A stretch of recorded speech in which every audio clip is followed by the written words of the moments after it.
Okay, I think we're live. Here. Let's just get set up. I've got welcome everyone, welcome, and welcome to this new concept. I'm just going to run around all of our sites and make sure that we are actually working. I think we are, which is good.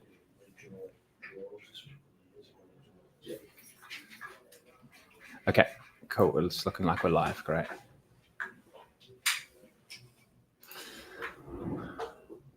Okay, this is the first AI Builders Live, brand new concept from us at Enterprise DNA, and it's going to be a little bit experimental today. So hopefully that works with everyone. But look, we just got to navigate this new concept that I want to try, where we just spend a day a week where we really explore. We just explore everything about that's going on, all the opportunities to do new things, and work through a lot of the new tools that we have available now.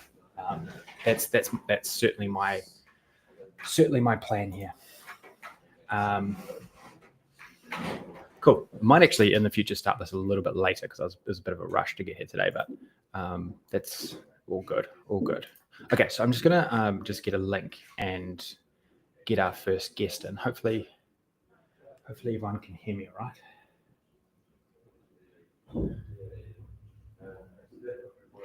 Cool. Okay, so just give me a second. I'm going to sort out our first guest here. So the plan for today. So I've got a bit of a plan.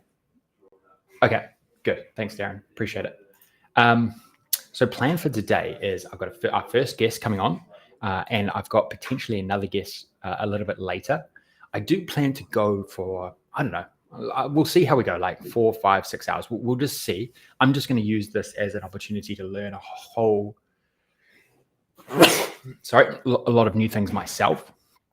And I want others to join in. I want it to be like a show. I want it to be like a radio show where we just collaborate and we chat. I am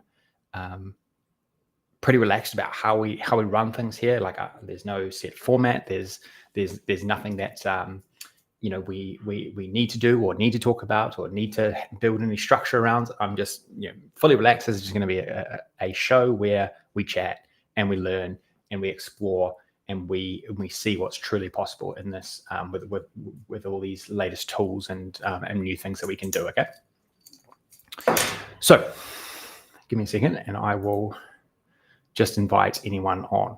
So by the way, if you want to come on, you can just send me a message and I will send you a link and you can jump on if you want and you can showcase a variety of different things. So I'm just going to message Chris Stanley, who's going to be our first guest, and we'll see if we can bring him in and we can learn a little bit more about what Chris is doing. So I've been chatting with Chris back and forth for a long time now, maybe over a year. And he's been doing some incredible stuff with AI and data. So I'm really, really keen to get into that. One of the other things that I want to encourage is recommendations for who you want on. I will I'm keen to talk to anyone in this space in this particular venue who's doing really cool stuff with AI and with any tool, Copilot, ChatGPT, custom-made software. There's a whole lot of new tools that are out, and anything that is sort of business related, that is adding value in business, is creating new opportunities, opening new markets, whatever. I'm into it. I'm totally into it. I want to learn. I want to see, and I want to showcase that to all of our audience, all of those tuning in, all of those listening. Right?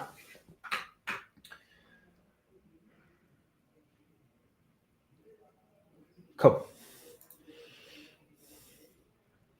Okay, so I can overlay comments on there as well. Okay, so Chris is joined. Okay, let's bring him in. Chris, hey, how's it going? It's good. How are you? Very well. Hey, thanks for joining. And you are the lucky first guest of AI Builders Live. So thank you very much for agreeing to come on. I was just explaining as I was kicking this off that this is I want this as we're sort of introducing this concept, I just want it to be like a radio show where you just come in and we just chat. Nothing structured. We just chat about whatever you're seeing, whatever you're doing. You can showcase things. Those who are listening in can also ask questions and maybe even jump on the call as well. So it's a new sort of style, and I want it to, and it's also for me as well. Like I want to use it as a venue to learn about all the latest things that are possible and what you can do, and also showcase that to as many people as I can as well. Yeah, sounds good. Yeah, excited to chat, excited to share everything I'm working on, and learn, also whatever everyone else is working on. It's so much these days. Yeah. So why don't because we've been chatting for a while, so I know a little bit more about what you've been doing and the sort of journey that you've been on with it as well. But do you want to maybe just give a little bit of background into what you've done over the past sort of year to 2 years and where things are at now? Because I just want to highlight, you showed the most incredible demo of what you've been building like last week, I think. So things have evolved a considerable amount.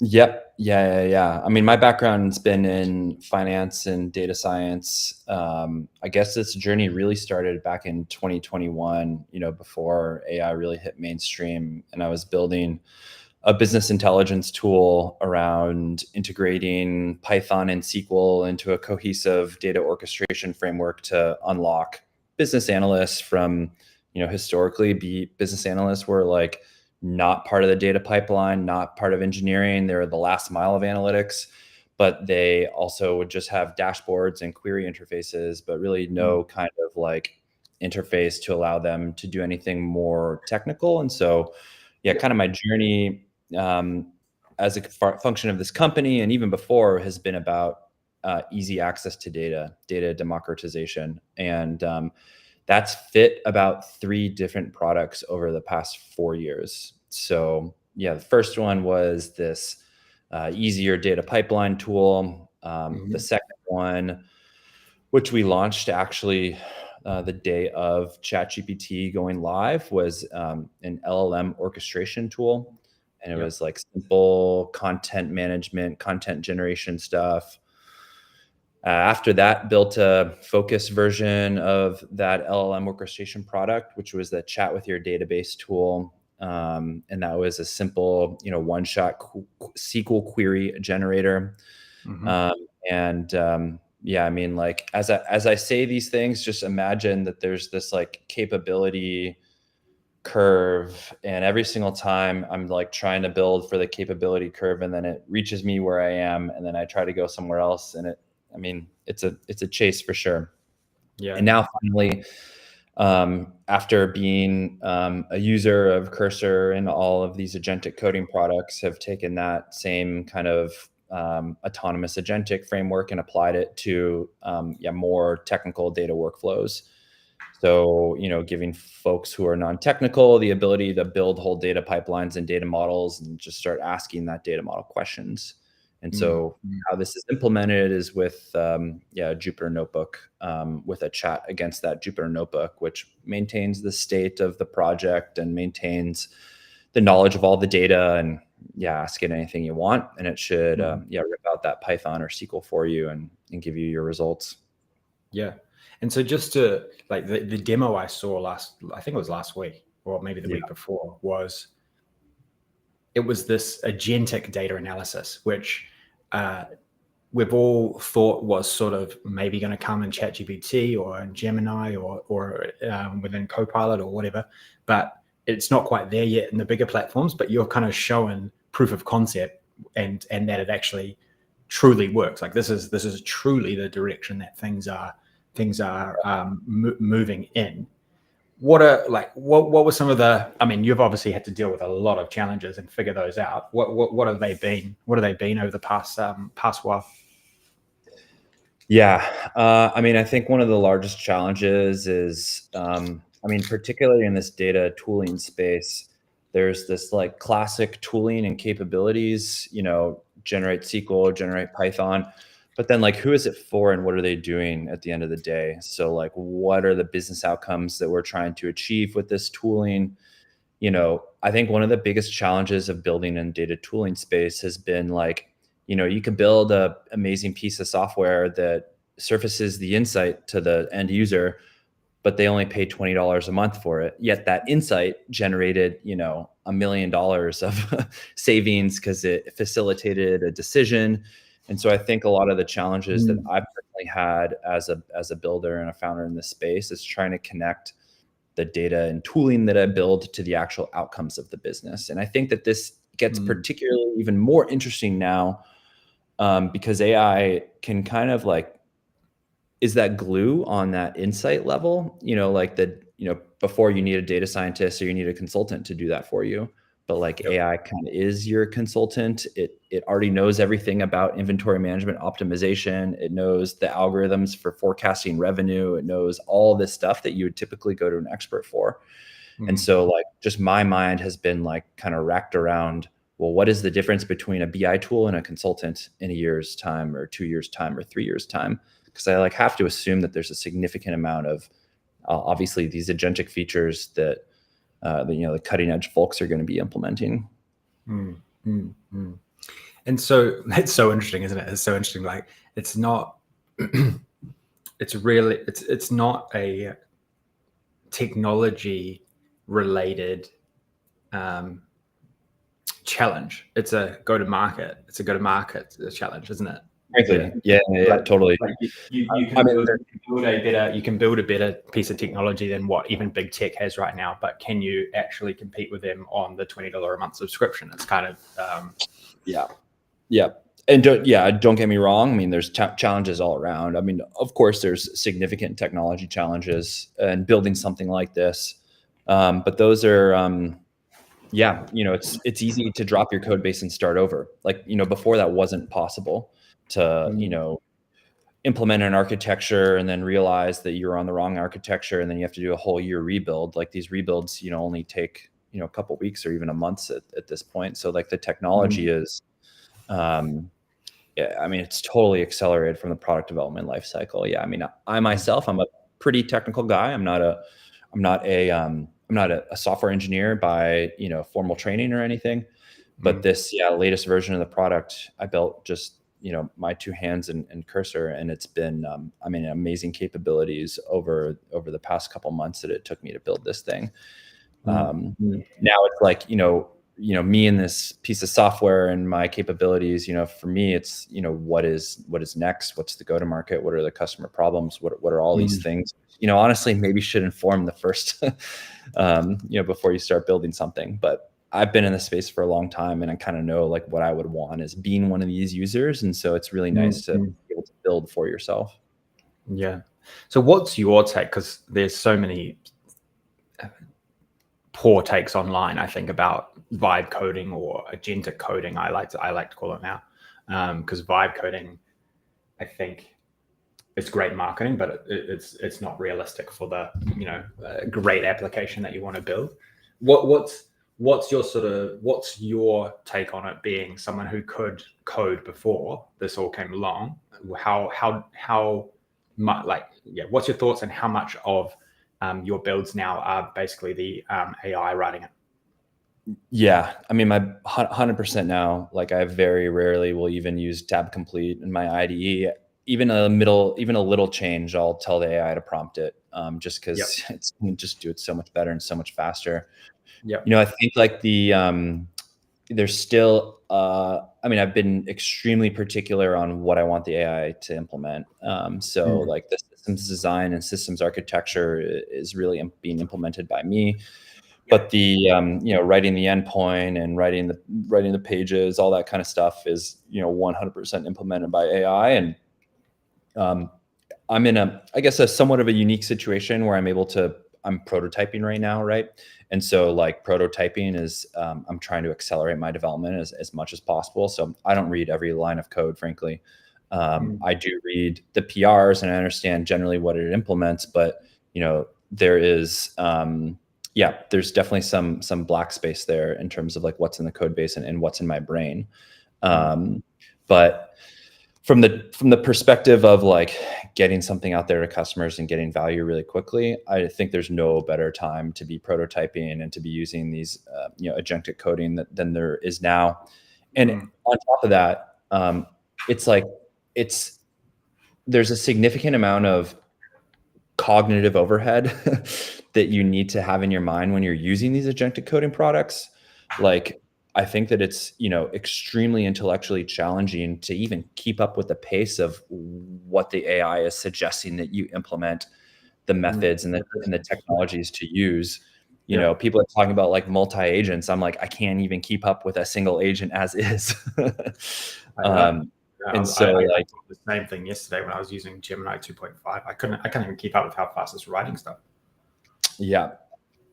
So I find it probably pretty difficult to like reason about a world in which there's multiple agents submitting code to a single code base and you're able to rack that within your own human brain. I think that that's going to be really interesting nonetheless.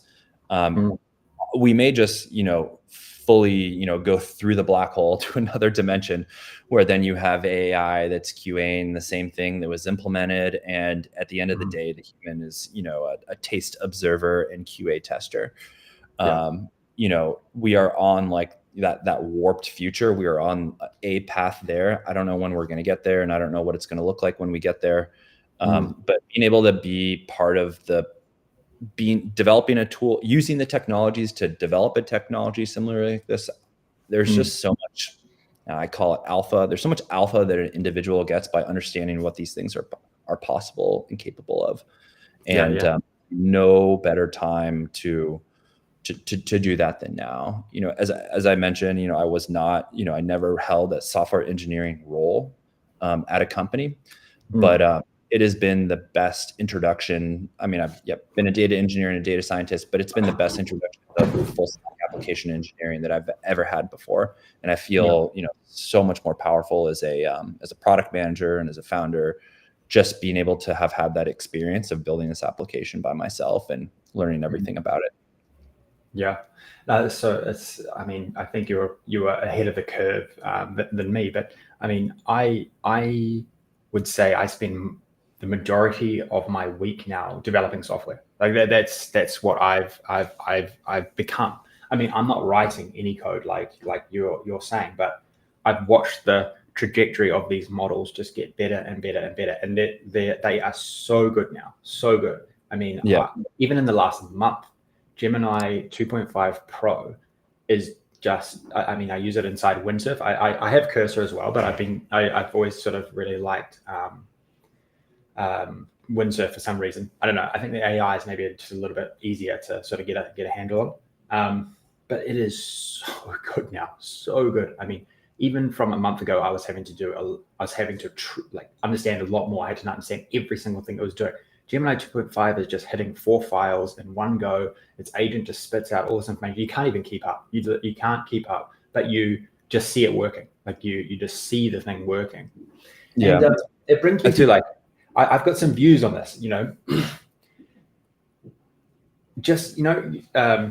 maybe AI is telling us something, right? Maybe AI with these coding tools is telling us something. It's saying, you don't need to have perfect code to have a working application anymore. You just need to have the code that gets it done. That was always the case, but maybe that's what it's actually kind of highlighting more and more and more. I've had this debate actually with my developers at Enterprise DNA. I've sort of said, guys, if it's just working and it's working fast and it's not creating huge issues with the code base, does it really matter? Does it really matter if this code is not perfect or not? I think it's going to be a continual debate, but that's kind of where I'm at, like how I'm thinking, coming from a non-developer, non-coding background. Yeah, classical technical debt. Like, do you go back and fix the debt, or do you proceed? And a lot of the time, pre-AI, you would never touch the debt because what you were doing in the future didn't depend on that at all. And so it's just, you live with the debt, and that's something that you have accepted. Even going forward, I think you just need to generally point these bots at let's fix this technical debt, or let's fix this feature. And it'll circle back and do it. But is that the next most important thing for you to work on at that point in time? It really depends on what the business needs. which I think, you and I, these AI developers here, I think that is like what is particularly important that we need to keep an eye on, is that because we have all this capability and because we have all this leverage, it doesn't mean we should necessarily, use it. We should use it with the intent of, solving problems. We should use it with the intent of learning about it. We should use it with the intent of creating greater leverage for ourselves. But, I think that now that a lot of us more are developers, and we love, putting pieces to the puzzle together and watching the system work, the sake of developing for developing is one of those crutches that we really need to get away from, right? Is because like you can go into black holes of over iterating on a particular feature that at the end of the day is not important, but you can do it because you can chat with your AI that's going to build the code to do it. Yeah. And the other thing that I just keep thinking, right? Okay, so I mean, it's already happening. I'm seeing online that some developers are hooking up Claude Code, and they've got, say, I don't know, 10 or 15 of these things all working on different parts of the code base. So when you see that, you're like, you think, why would you, like, you can just recreate parts of your application. You can just break them down and then recreate them so quickly now and in the future. So getting hung up on certain things or getting hung up on perfection just doesn't make sense to me in that world. Like if you can just break it down and you can get, and I'm pretty sure this is what Cursor and Windsurf are going to turn into, right? It's not going to be just one agent just working through. It's going to be, you're going to be able to have tabs where you'll be able to do 5, and you'll just be able to generate these changes on the fly. And that kind of, do most best practices really matter when you can just do that, right? Like it's a solid question. It's a solid question. If it just works, and it works fine, like it's probably fine. Yeah, it's tough. I definitely do believe in the last mile of perfection testing still in production environments. I think we're talking about, hucking code in to get a startup off the ground is different than, production systems with reliable customers and all that stuff. Those are two, very different worlds. Yeah. But like at the end of the day, everything we're talking about is going to evolve somewhat. And what I mean by that is like, even looking today at, who was it? I think Cloudflare just like released a couple of open source projects on authentication, which they admitted they vibe code. They shared the prompts and they shared the repos. I mean, the engineers read every single line of it, but like, Claude implemented this production open source application capabilities almost their standards on the first shot. And so, it is really, really interesting at the end of the day. I think another thing that is, which I do love about the, I guess the statistical average outcome or answer that you're going to get from an AI is that's a lot of the time how you should be implementing, whatever feature you wanted at the end of the day. Like my actual human prescription of like how to implement this endpoint or how to implement this feature or something is biased about how I've done this in the past and how I think it should be done. Whereas like if you just throw it to the AI, they're going to pull out the statistical average, and like that's very likely going to be the most elegant solution for what your problem is. Which I love because that's when I learn, right? I learn when it tells me how to implement this stuff, and I'm like, oh, that is an actual better implementation of what I was thinking of. And I'm happy I didn't prescribe it to you because you would have done what I told you. Yeah. It's so true. I mean, I don't know from where you've been and to where you are now, but I mean, I have not learned more in my life than the last year. It's unbelievable, absolutely unbelievable. Doing things that I've never dreamt that I would be able to do.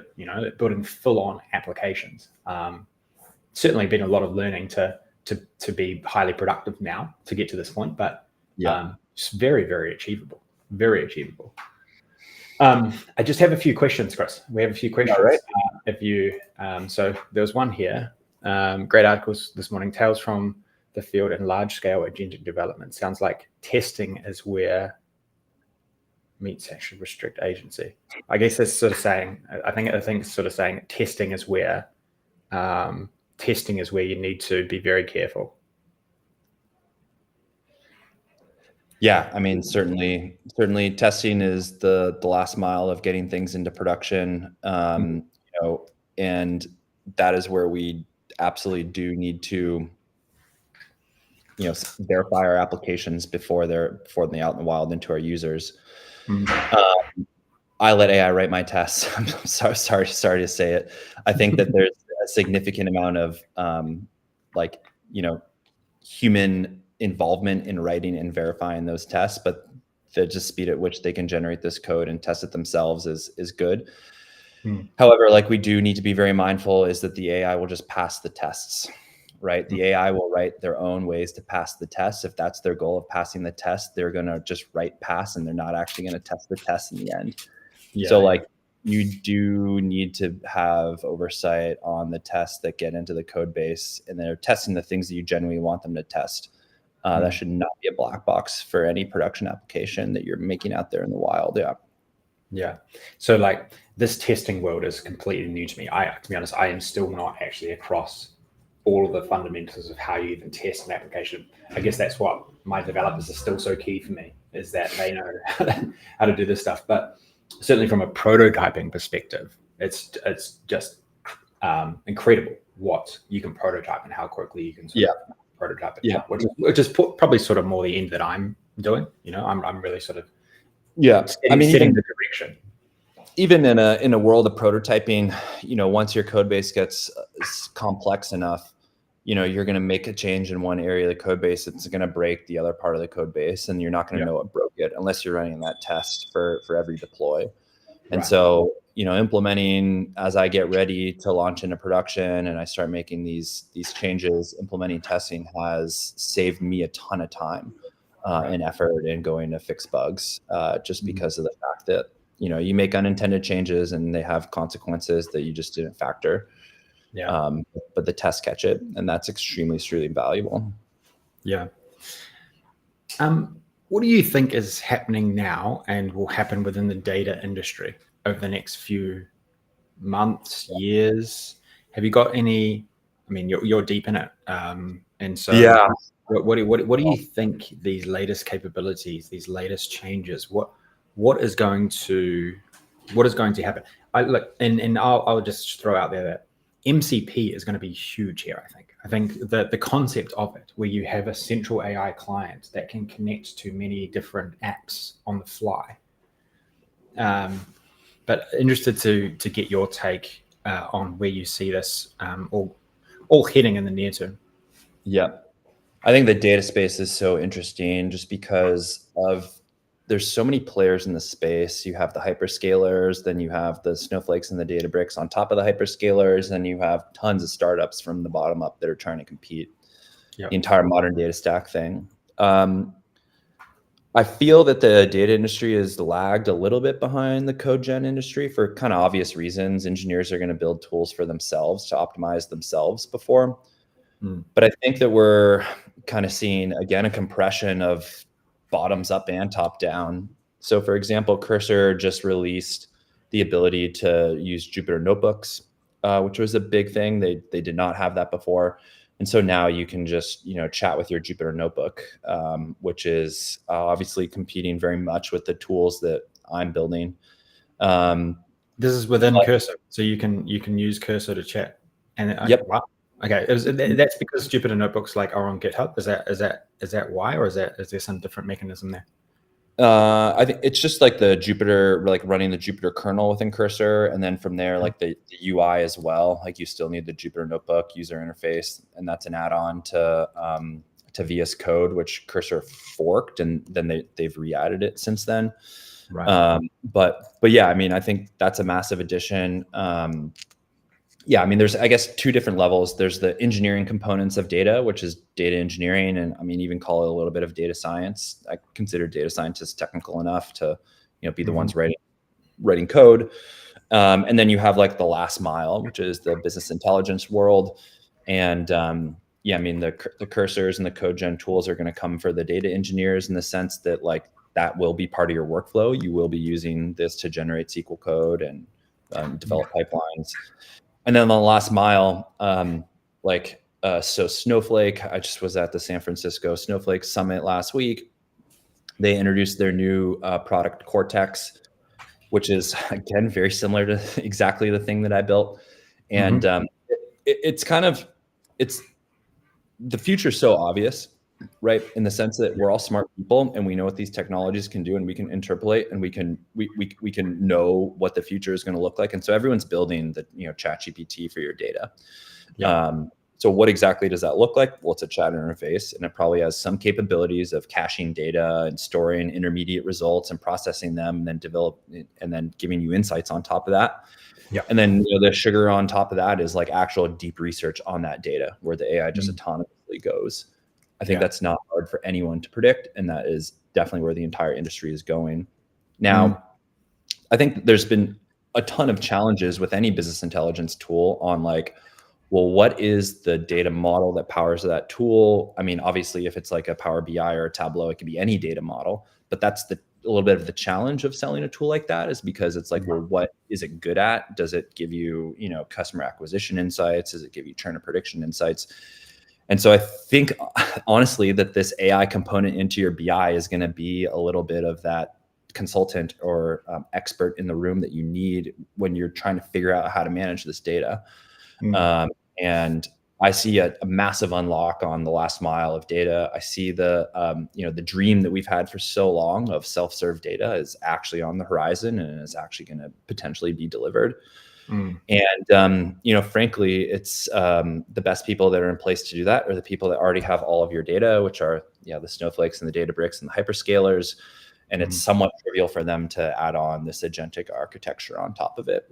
Now, how do they sell that, and how do they go to market with that, and how do they, develop expertise around that?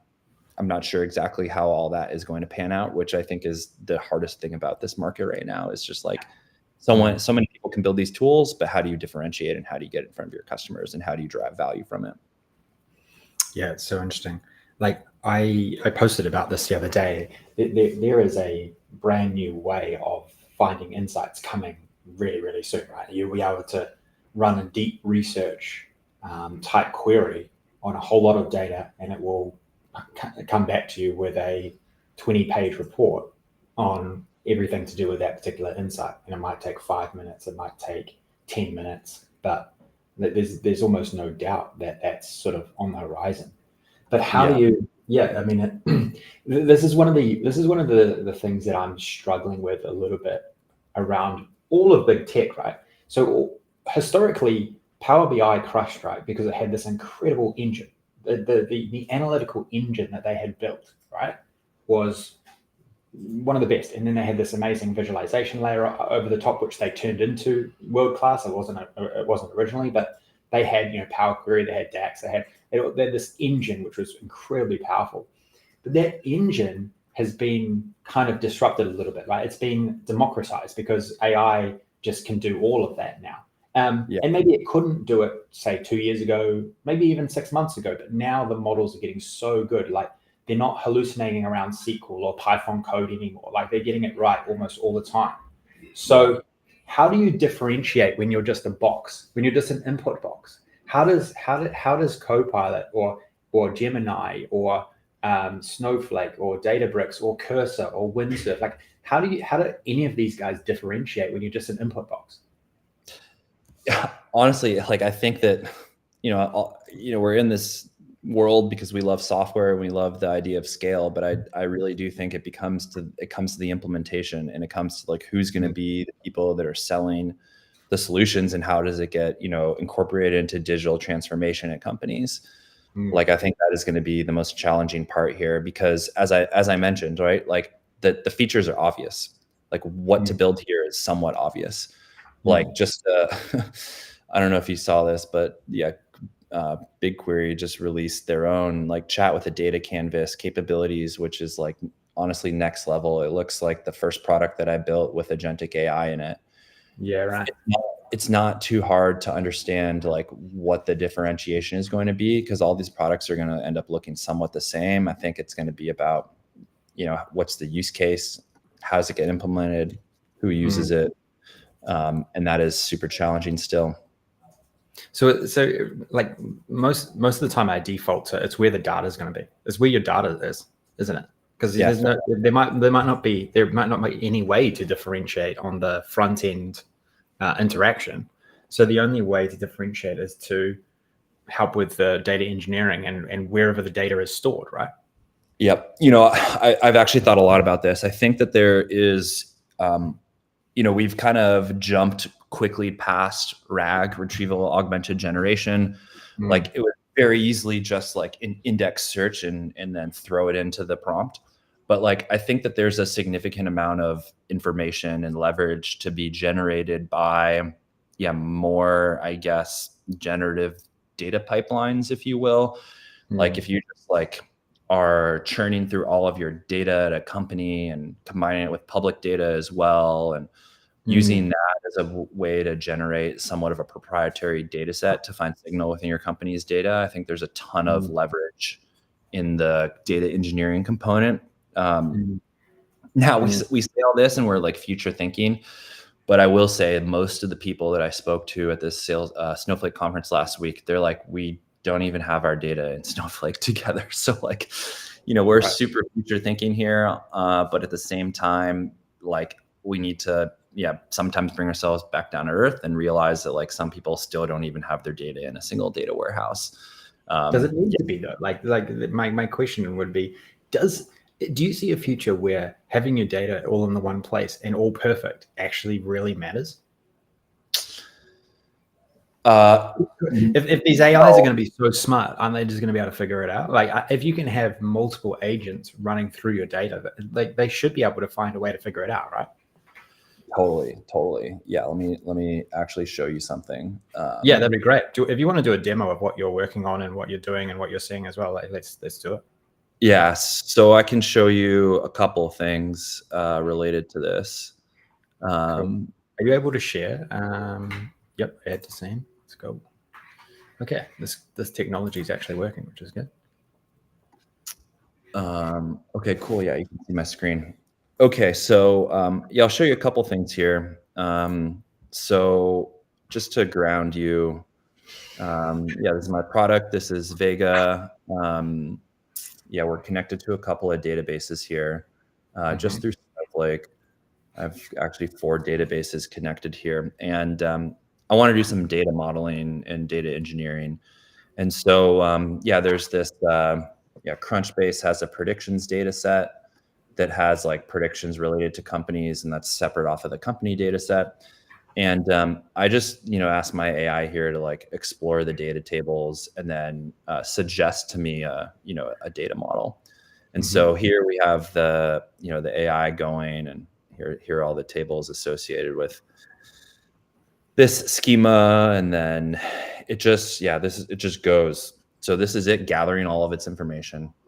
So it's building like the metadata of all of the queries it might need to do. Yep, exactly.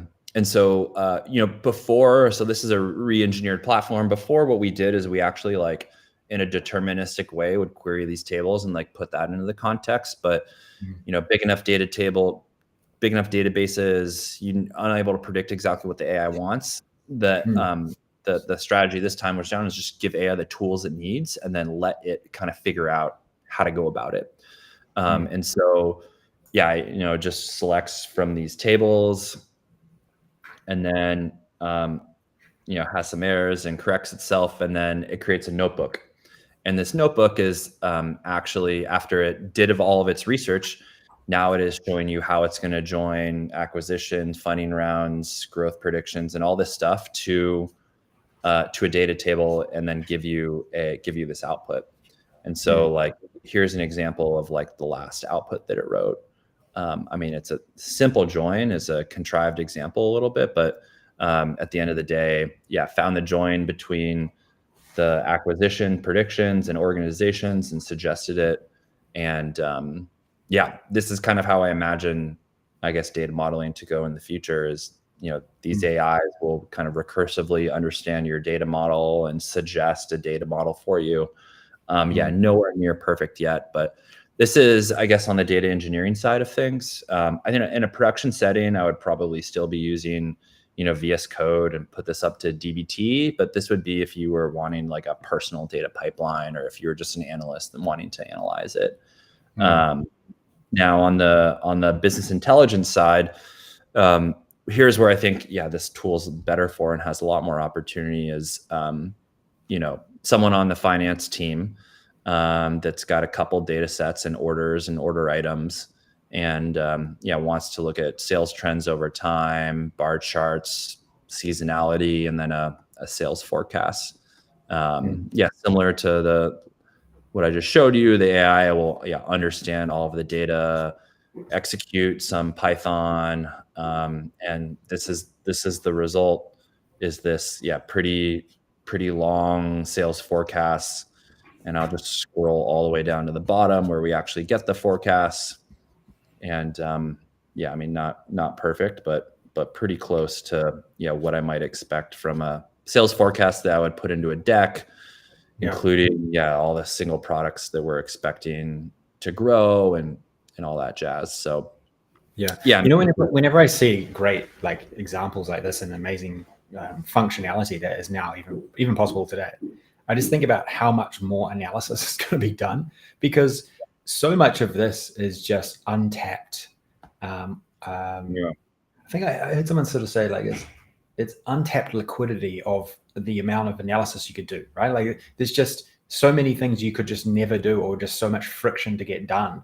There was always some reason why it couldn't be done, but this is democratizing it to a crazy level. And all to me that shows is just this massive unlock of how much more analysis is going to be done. There's probably going to be more work to be done in this space than less, honestly.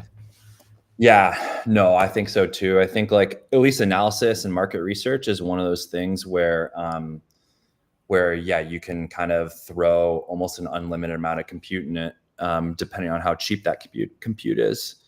The other thing I wanted to show you, which is like, I guess somewhat related to my data strategy and product strategy here, is there's a really, really cool integration of these LLMs and the potential with spreadsheets like Excel. Like in the product, I gotta switch accounts here, but the product has the ability to read and write data to and from Excel, which is just such a cool feature, because one of the biggest issues is getting data from Excel into like a data warehouse, and then vice versa, getting it from a data warehouse back into Excel. And I think that giving AI not only the don't bring the data to the AI, kind of to your point, like let the AI go to your data and figure it out. So this works by just one of the things I'll say while you're firing that up is that what I'm seeing is that a lot of data probably very, very much still sits in spreadsheets. But the AI in the MCP era, it is going to be so easy to get that AI into something, into a database, into a more structured format. It's already happening now. When you work in these code development tools, setting up a database table, putting the right rules over it, doing transformations to your data, will all be just done by the AI. It already can be if you Superbase has a really good connection into Claude right now. This is just the beginnings of what's possible. You can already now just put in a spreadsheet link. It will go and take the data, put it into a Superbase data table, run some transformations over it, and then we'll fire back what the new table looks like. Like it's already possible even now. And so that used to be very high friction, didn't it? Like it used to be quite hard. You used to know how to write SQL, all that kind of stuff, but it's being abstracted away very quickly. It's very early days, but it's going to become so much easier to push data to the right place. Yeah. I have a couple different accounts here, so I hope this will work, and I hope it's connected to the database. But this is just an example of being able to query the database and then being able to arbitrarily write that data to an Excel spreadsheet, Mm. which then you can go in there and you can label it or you can make comments, and then the AI already gets all that information as well. And so it's kind of a great interface for AI, I believe, is Excel. You can like do a bunch of different things by passing data back and forth between it. But yeah, also another one of the contrived examples I like to do is tell my AI to build me a sunset in in Excel, and it does this by like hallucinating these like gradient patterns. And I mean, it's just like all this, the things that you could do are just like kind of next level. I mean, obviously there's no business use case for putting a sunset into Excel, but just exemplary of like I guess the breadth of the technology, and it's almost limited just by your creativity. Yeah. Oh, it's all over the place. I'm just seeing creativity unlock. Anyone who wants to invest the time to see what's possible now, even now, I mean, it's still very early days in the data space. Coding is way ahead, but even you can get into both of those things. It's just incredible what creativity it unlocks. Do you see your work like there is huge security concerns here, right? Like no one's going to put their AI into some tool without no large business. I mean, smaller to medium size like myself. I mean, I certainly don't mind where I'd put data. Honestly, I'm not worried about it. But large organizations are going to be incredibly careful about this. Yeah. How do you see that playing out? I mean, the big players are obviously going to stress this as such an important part of their solution, as they always do. But do you see any other way that sort of plays out?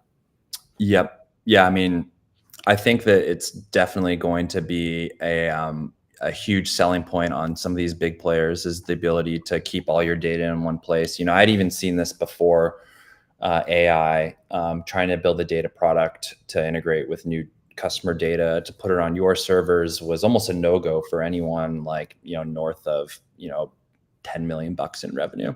So it's definitely a huge challenge for any upstart. I mean, in retrospect, I will say that like it almost makes much more sense from a startup and potential acquisition perspective to be developing strictly on a platform. So like be developing on AWS and sell through the AWS marketplace. You can get just automatically passed by all of AWS's security profile or security concerns, and then AWS maybe buys you, right? Right. Obviously, you limit your market when you do that, but it is definitely an accelerant to getting into enterprises to being successful. Now you have total vendor lock-in in that case, which is exactly what AWS wants. But at the end of the day, you have to make whatever decision is best for your company. I also do think that there are, natively tons of like multi-tenant companies, like a bunch of companies that have services on AWS and GCP. And so there's inevitably going to be some data integration or kind of, non platformed company that will exist for being able to sit in between all the different companies. So definitely a path of least resistance, but if you're not, building natively for a company, there's still a world for you. Enterprise in this space feels hard to break into, but do you also, for security is just one of those reasons, but also you're going to be competing against these big guys who will price it however they need to win, basically. That kind of feels obvious, but this also must unlock a lot for the lower end, right? Like, totally.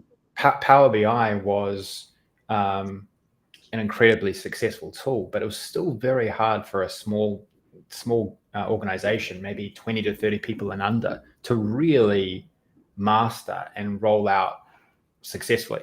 Truly, maybe because even though it was far easier than what came before, it was still quite a lot to learn, quite a lot to manage, etc. So this to me is democratizing. I mean, just like it is with everything at the moment, but it's just democratizing this sort of stuff for any business, really, any business. Yeah. No, I think certainly, smaller businesses are going to be served, with entirely AI solutions. Yeah. Before you would need a data consultant to set up a modern data stack or something like that. And that would be, tons of money and tons of time. And it, Mm, honestly, a lot of the time wouldn't make sense economically for a company to do something like that. But those mm, economics become much more favorable. Those projects become implemented, much more easily and much more quickly. And it does push, access to data for lower companies, makes mm, it more accessible for sure. mm. Where do you see you would be playing in this space? Yeah, I've held opinions on both sides of the house. I've been in this world long enough. On the pro enterprise side, the data challenges and I guess the juice to squeeze is just so much more juicy because Mm, higher top line, higher costs. There's so much more money to save, and so the IT investment and those savings and revenue optimization are much more easier to come by. And on the lower end of the spectrum, a lot of the times, if you don't have enough, I guess, customers or money or anything, or even data to analyze, it just doesn't make a lot of sense a lot of the time. And mm, so I think that both of those, I guess, still both of those observations still ring true. I think that if I were to be a betting man, it opens up opportunity on the lower end of the market, strictly because of what we were discussing, that the mm. enterprise is going to be attacked by the hyperscalers that already own the data and everything. Yeah. And the lower end of the market, where you have maybe no Snowflake or no Databricks or no database period, you need Mm, to set up a database, do a data model, give analytics, and the full suite. And so there's definitely more opportunity with regard to that in mm, how this technology enables it. mm, Um, we're talking like about full suite analytics, but like, in enterprise, again, you can get so incredibly granular and specific on a problem, and there's a lot of money to be unlocked there. So for example, just like mm, financial reconciliation, if you can reconcile every single transaction at an enterprise company at scale with mm, AI, that is just going to unlock money and unlock savings. So mm, obviously depends a little bit on these cases and how you're applying them. mm, But I think for the general markets that you and I are thinking of, which is more kind of general analytics, insights, mm. the unlock for startups in the lower end of the market seems to be at least a little bit more favorable for startups. Yeah, I mean it's a good point on both counts. One of the things that I've believed for some time now, in this latest era, is that there is so much data which is not analyzed. Still, so much data. There is all this is doing is unlocking. It's gonna make what you're currently doing much better, but it's going to unlock all this information and data that you just couldn't. You just didn't have the resources. You didn't have the money to go and analyze it. Just so much more analysis is going to be done. So much more. Like I Yeah. even even some of the tools like I've tried to implement in our business historically, I've always found them like, for example, website analytics, right? Like tracking what someone is doing at all times on their website, for example. I mean, that's insanely valuable to so many people, but that has historically been very hard and expensive to actually do for most businesses, other than that very, very top tier, right? But that's just one simple micro example where it could truly be possible, right? You could be in an AI client, and through the MCP connection to that particular tool who is analyzing that click stream or whatever stream it is from the website, you'll be able to pull that in, and then you'll be able to compare that to your conversion rates and all this great stuff that was just unachievable for most businesses historically. That's just one example. It's so, I mean, it's that implementation makes like sense to me, like an MCP and a claw. But like the thing that really gets me is like, I actually don't know what this platform looks like, to be honest. Like, I think the data acquisition is non-trivial. Like, to your point, like implementing that pixel tracking thing is somewhat non-trivial. And then like storing and structuring that data, it's not just a call to an MCP server, because that's going to get you a JSON blob. But then what do you do with that JSON blob? Are you going to call that JSON blob every single time? Like, I think there's still a significant amount of, I guess, tech to be built for this like kind of agentic data layer that we don't actually have. We don't know what it looks like yet. Right. And like, I think that is so interesting. Like you just gave like a Clickstream example. I've been thinking a lot about like what's like third party data that you could buy to augment company analytics a lot of the time. And like, what SaaS founder would not want perfect analytics on their competitors, like what they're bidding for on all of their performance marketing, all their job descriptions, everyone that they hired and everyone that that's left the company. I think there's like a significant amount of this like third party data that companies should be incorporating as well.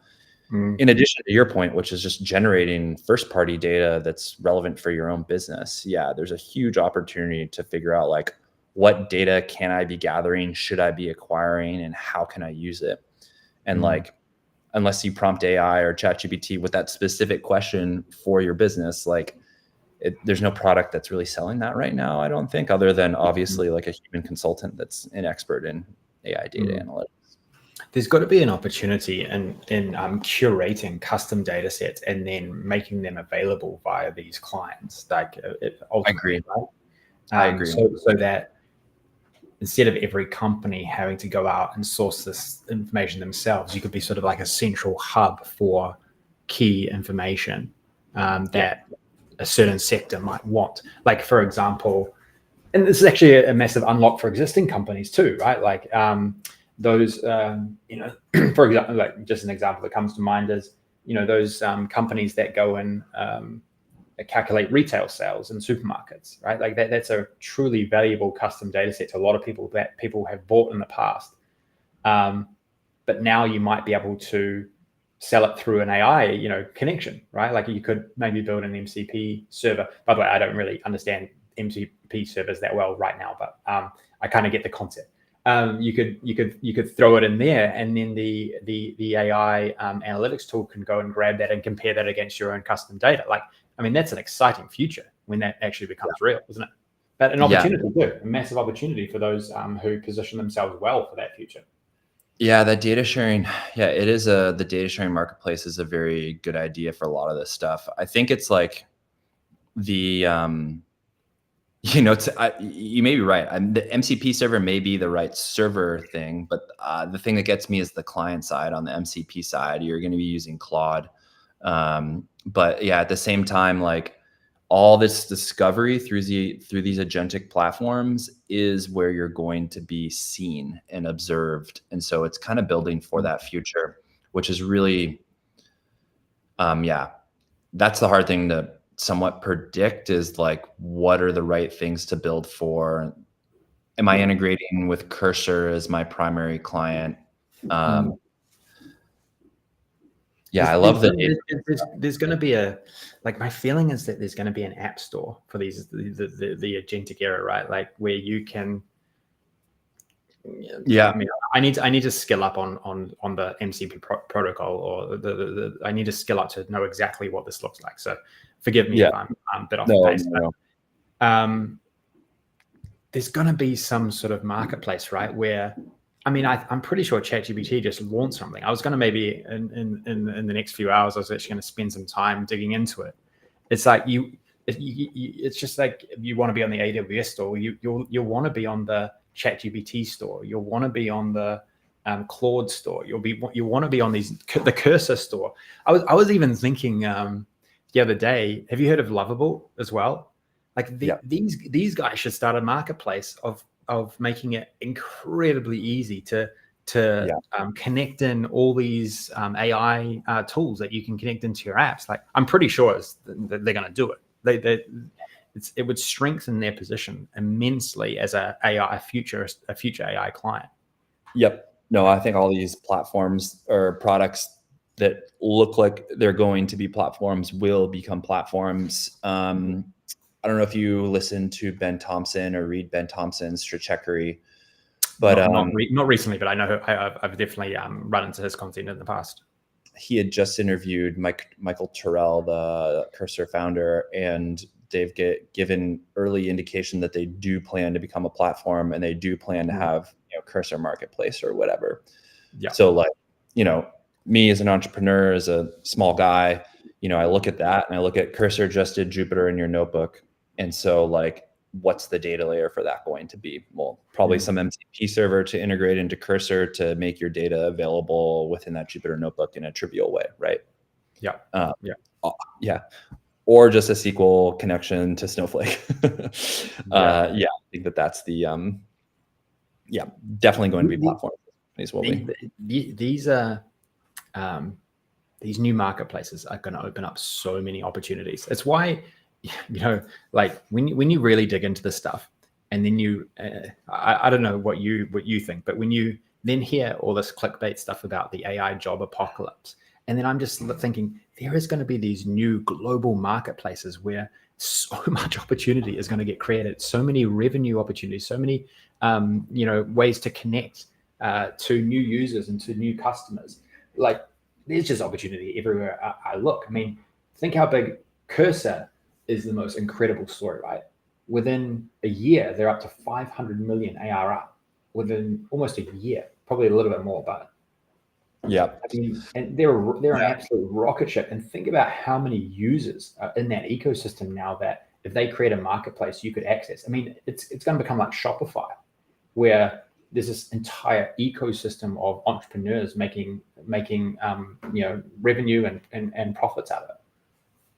Yep. No, I think it's certainly super exciting, but also like super unsettling at the same time, because people's jobs are changing. I mean, I feel this myself of like the different ways that like this stuff is coming to live and to be. But like, that is the exciting part about it, is like there are all these other opportunities that will become and will be there. And it's got to stay on top of the tools to understand where that's going. Oh, look, I'm the same. I mean, online learning, like that's what we historically, we're really focused on, right? Like, I don't think that would be in the top 5 places getting disrupted the most, over the last like couple of years and then into the future, right? So there's definitely disruption, but there's things coming. Like there's going to be so many new ways of doing things that I would say they're just emerging right now. They're just emerging, but I think they're going to be big. I think they're going to be really, really big, right? Like if you've democratized the ability to create software by probably 10 times, like it's seriously become that democratized compared to what it was before, like, I can't even write a line of code, and now I'm building a SaaS app. Like, it's just crazy. So there's going to be just so much. That's an entirely new ecosystem of people who are looking for tools. They're looking for apps. They're looking for ways to be more productive. They're looking for ways to sell their app. It's just ecosystems blossoming everywhere, and they're only really just getting started if you think about it. Yeah. I mean, it's so interesting, like your journey of being in the education space and now being in this AI developer space, where like the AI is your educator.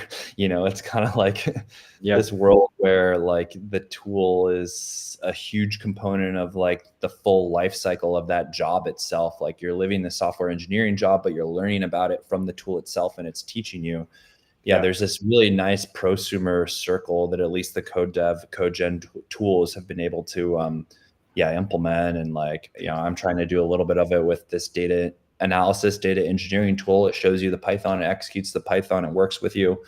I think like also there's been a lot of like conversation about, code is, you don't need to know how the code runs or how the code executes and everything like that. But I'm starting to like think that the actual, you're going to have a lot more people knowing what code does and how it runs because of the way that these applications, they work, right? They're code gen apps. Instead of like, executing something, it generates an API call to execute that thing. And so like actually understanding how that works is going to be the job of more people going forward, I think. Yeah. Yeah, like it's kind of just like a calculator, right? Like yes, you don't need to know how every line works, but you can throw it into any AI tool and it can tell you in 2 seconds.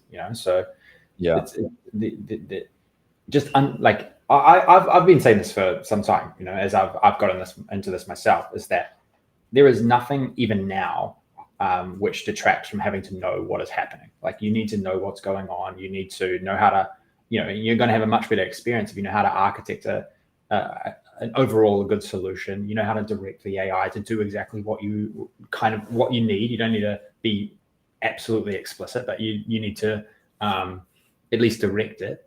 I still don't see that going away anytime soon. It's not like you're just letting these AI runs and you don't know what's going on. But I still don't write any. I don't really write any code anymore. I just, even a tiny change, I'll just ask the AI to do it, and then they can sort of check. They can check the file, make sure that it's all formatted correctly, et cetera, et cetera. So that's a massive unlock, really. When you only need to sit above it and be an architect. Yeah. What are you seeing from your audience as like the most kind of interesting things that they want to learn more about? You've been really, really good about pioneering these tools and these capabilities. I love following your content. What are you hearing from your audience of people? I think everyone's like, I don't know. It's hard to say. I think we're influencing some, but I think there's a lot who just aren't willing to adjust, aren't willing to change. That's kind of, it's kind of one of the reasons why I've been doing my podcast with Brian, to really get the word out. It's also why I want to do this now. Like I'm pushing this. I'm saying, look, there is a lot changing. There is a lot of noise around what you can do, what you can't do. I want to get out what's reality, like what's possible. I like pontificating about what's going to be possible too. I do like doing that, but there's some incredible stuff you can do now, like right now, that I don't think enough are getting into. This is how, if you're, I don't know, like I don't know if social media is reality, but like sometimes I go on there and I see posts and then I see all these comments underneath, and I just shake my head. I'm going, come on, like the world is changing. If you're seriously concerned about the AI taking your job, well, this is the time to start learning all these new things, like acquiring all these new skills, because it's absolutely incredible what you can do now. It's honestly unbelievable. And so that's what I'm trying to put out there. But I don't know, like it's very hard for me to tell if it's really getting through. I'm not sure. I mean, I think I was kind of ahead of the curve, and that's always a tough place to be. But on the other side of the coin, like these new ways of doing things with AI, they don't require, and I didn't even really encourage like structured learning around it. Like I encourage actually just doing it. That's what I'm doing. So it's a tough one. It's a tough one to know. It's almost like we need to just be the spark. Like I'm trying to just be the spark of, you need to get into these tools because this is the new wave. This is the new opportunity creator. This is how you're going to become more valuable in your organization and your career. So, those are sort of the messages that I'm going to keep saying and keep doing. And like, I have no doubt that if you invest the time and use these tools and extend yourself and learn new skills, you are going to be the most valuable person in your organization. No doubt about it. Right. Yep. Like this is where all the value and productivity gains are going to be made in the near future. Yep. I'm in, so I'm based in San Francisco. It's, just the right place to be in, to be doing all this stuff, because everyone is an optimist here to some extent. Mm-hmm. And it's kind of like this world where people are building for 2 to 3 years out. And like everyone is just somewhat acceptant of the fact that the technology that they know today is the worst that it will ever be. Mm-hmm. And like, maybe this product today is not going to serve a customer base for whatever reason, but like maybe tomorrow it will, or maybe in a year it will, or whatever reason. And I mean, we're lucky to have this whole venture capital system that's willing to invest in this and willing to make it somewhat of a reality. But like, you know, stepping away from that world, stepping away from all my optimist friends, there is a significant amount of AI tech out there that just sucks. Right. And like, I get it. And like, maybe you don't ask the prompt correctly and it doesn't do what you want it to do. And then you close the tab and you move on to the next thing. It's like a significant amount of, you know, like you need to somewhat believe it and you need to use it and you need to, you know, figure out that like maybe the prompt that I asked wasn't the right thing and there is a better way to get the answer out of the AI that I wanted. Yeah. This is a quote from Gary. I mean, it's almost like a cliche at this point, but it is like, it's so true. You know, it's like, you know, that's exactly what I've seen for years, like the last couple of years, right? Like is the trajectory of this this technology is that, you know, you see this everywhere, and it's become this massive cliche, but it's just honestly true. It's honestly true. It's like those who I don't know, like it is different. It is different. Like I sort of relate. Okay, you go back to the internet. You could get away with not using the internet for like a decade probably, and you were probably going to be fine, right? Like yes, some sectors were more impacted than others, but it kind of feels like this is such an all-encompassing technology that hits sort of every single aspect of how you actually get stuff done, that it just doesn't feel like you're going to have that kind of leeway. In this, right? Like you kind of got to get on board or you are going to be left behind. Yeah. I mean, let's think about it. You have like sales and marketing. I mean, automated sales agents, self marketing. You have, you know, auto-generated marketing content that's going to self-improve. Yeah. That's on the income side of the house. On the expenses side of the house, you have engineering and product development and product management. And like, yeah, that's already, you know, been changed. And then at the top, you have executive leadership and management. And like, you know, people say that these creative things are the things that the like, AI is not going to be able to do. But I mean, honestly, I believe like once we have, you know, the data layer of a company, you know, there's probably going to be no better CEO than like an AI CEO that can see all and read all and be somewhat unbiased on their recommendations. I think you're right there. It is impacting almost everything. You know, I am somewhat of a, you know, I'm a little bit of a skeptic. And so my obvious reaction a lot of the time is to negate things, but it's hard to negate that. Yeah.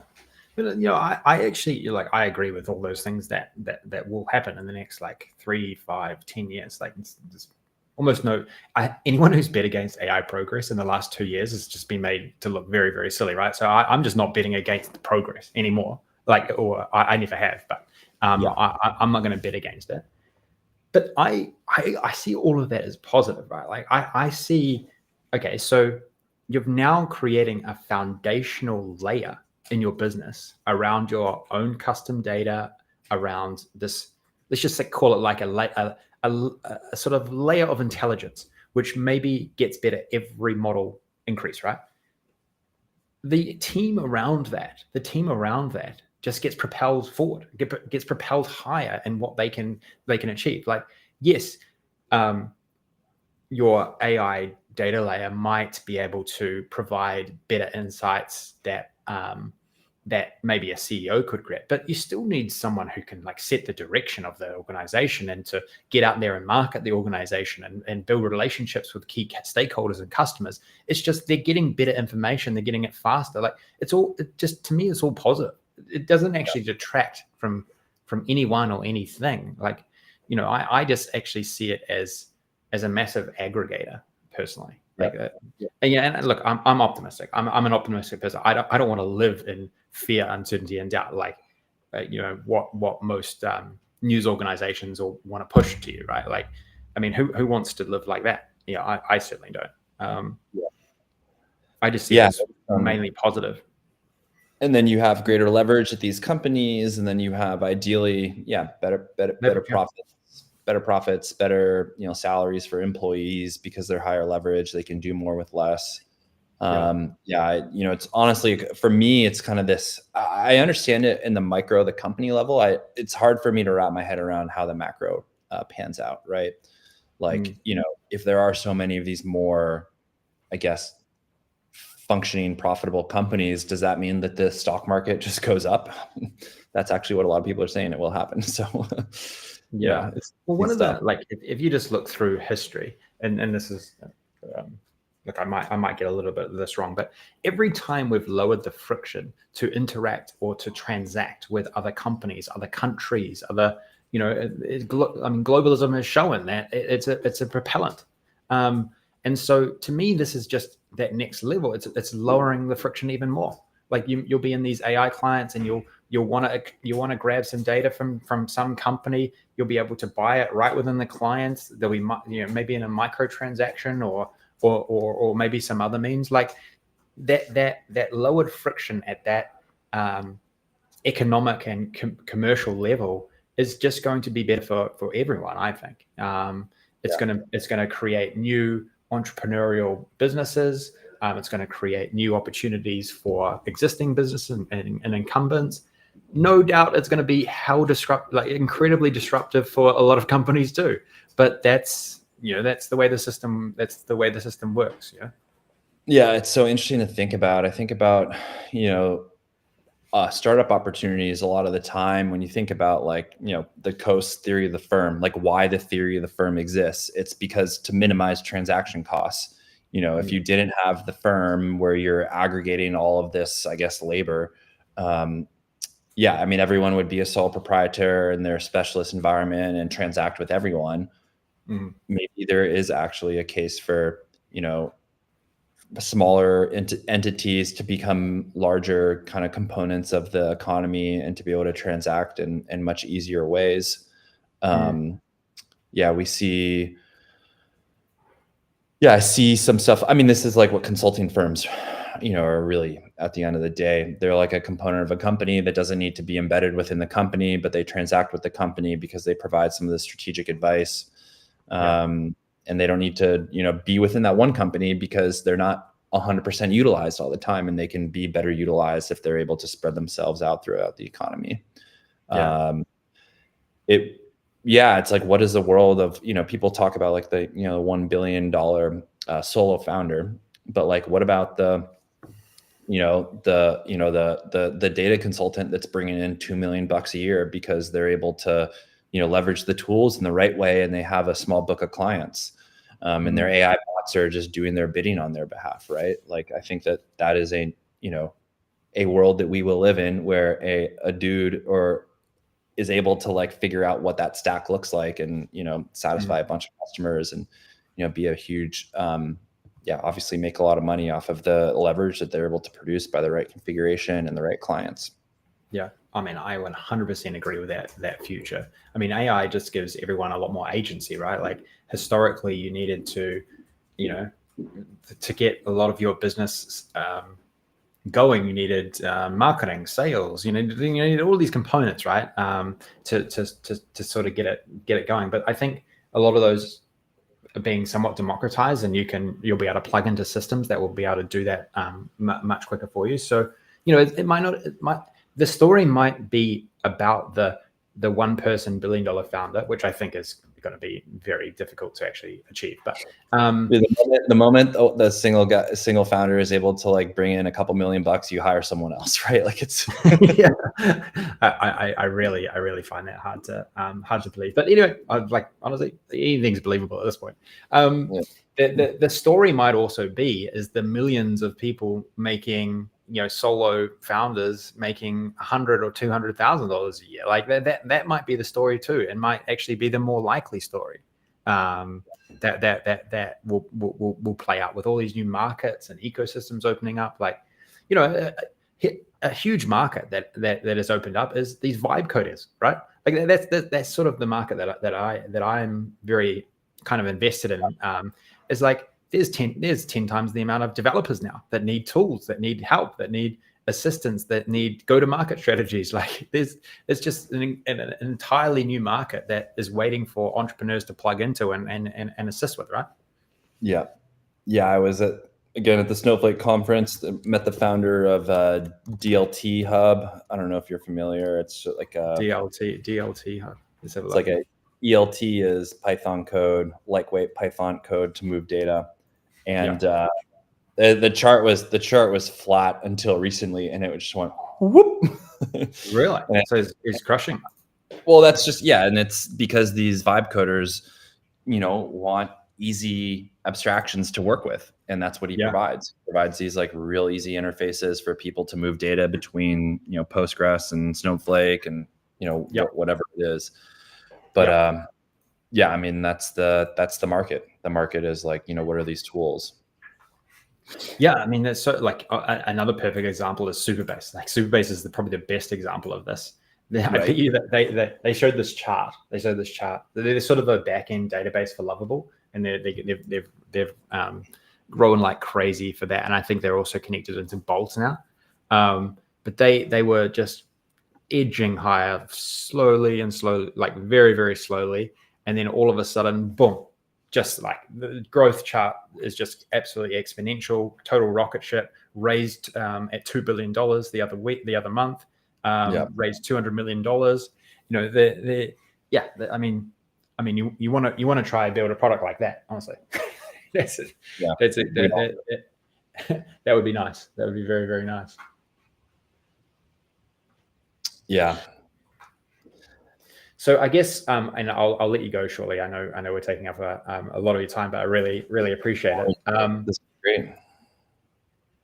So it feels, one of the things the opportunities that I see, particularly from an entrepreneurial point of view around software, right? Like it's becoming increasingly difficult to sell software like you did historically. Maybe you ran some Google ads, maybe you ran some social media ads, things like that.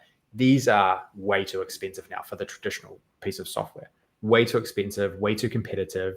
So it feels like this integration piece is the better strategic decision in a lot of cases. What do you think about that? It's something I think about a lot. Like, I started this company when you could just, knock on enough doors and talk to enough people and be successful and then grow by word of mouth. But like the platforms are becoming so integrated, like you really do need a better path than, knocking on doors and talking to people and buying ads. I think you can assume from an ad perspective that like you're not the only person in the market and any arbitrage is going to get taken away. And so you need to build unique, durable growth mechanisms, and it doesn't have to be a fancy hack, or it doesn't have to be this like amazing, product integration. One of my friends said it, well the other day. It's like, well, you need to find what you're good at as a founder, as a single entrepreneur. So there's a component of this, which is founder market fit. But there's another component of this is like, well, what do you like doing? Like, what do you want? How do you want to put yourself out there? And he gave an example of this, woman founder that was building a healthcare tech thing, and she just loved going to these conferences in the Midwest of the USA, and then just like taking people out to dinner. And that was how she got all of her business. She went to these conferences. She was a mom. She had kids. She, probably didn't want to go to the conferences, but she was like really good at going to the conferences and really good at talking to all the folks there, take everyone to dinners. And that's how she grew her business. But it was because it was, genuinely something that was a differentiator for her and she was really good at. And so like, I think it is,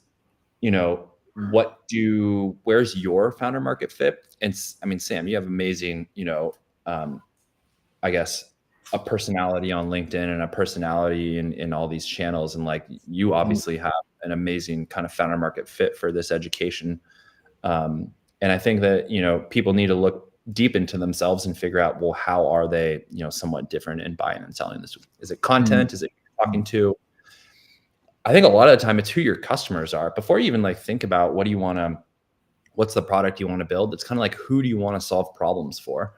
And like, how does your alignment fit against that? And so I think like your first, comment was, all these mechanisms are arbitraged away, and like, yeah, that's true. But it's like, kind of, what do you want to do, and what's your specific advantage as a person? And that's a really hard question, frankly. I wish it was easier than like, well, go buy ads on Reddit. I wish that was the answer.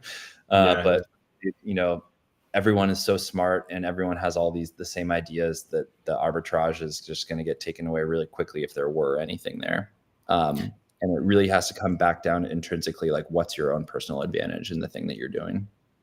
So true. So true. I love that strategy of going to conferences, because the more that I'm doing online, and any online strategy at the moment feels much harder than it once was, because everyone's just like asking AI, what should I do online to make sales?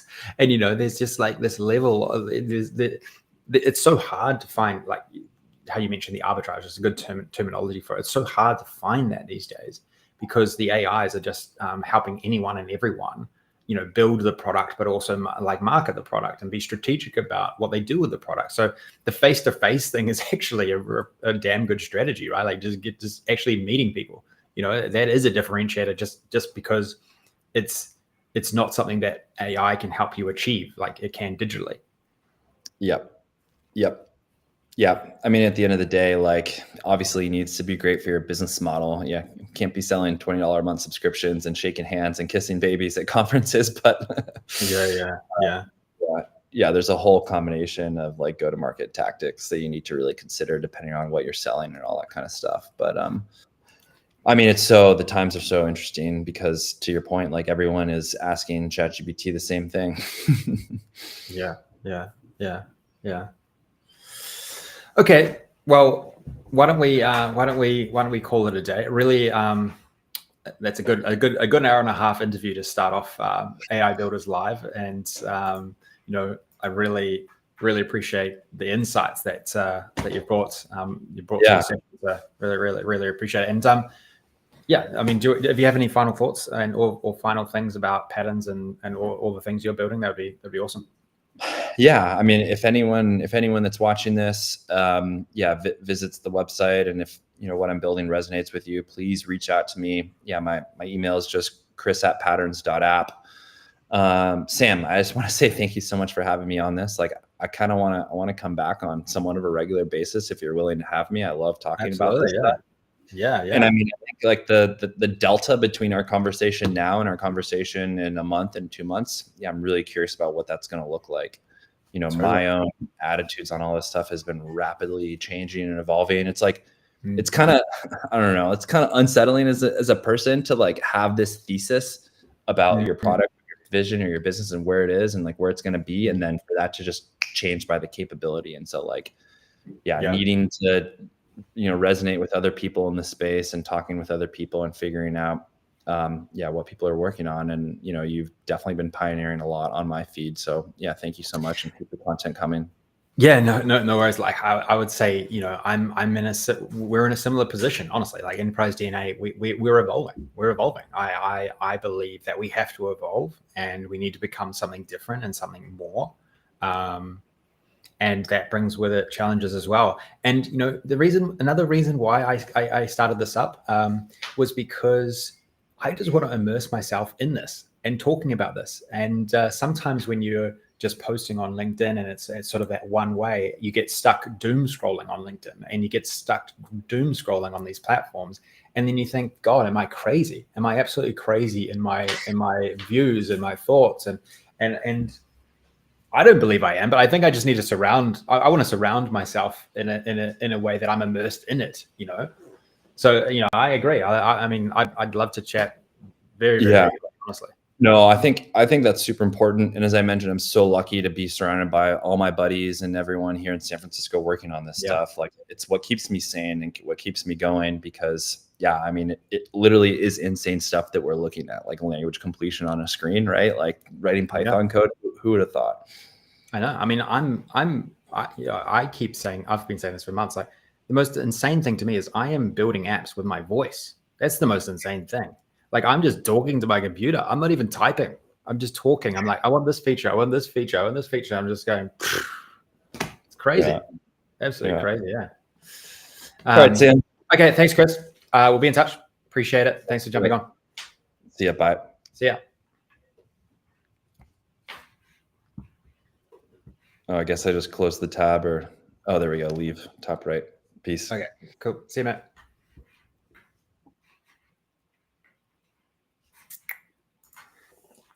Okay. Hopefully, hopefully that was good. What I realized with these long streams is that I need a I need to add a time to have a bit of a break. Um, but I can still keep going. I think I can keep going. Um, what I wanted to do next actually was a bit of a demo.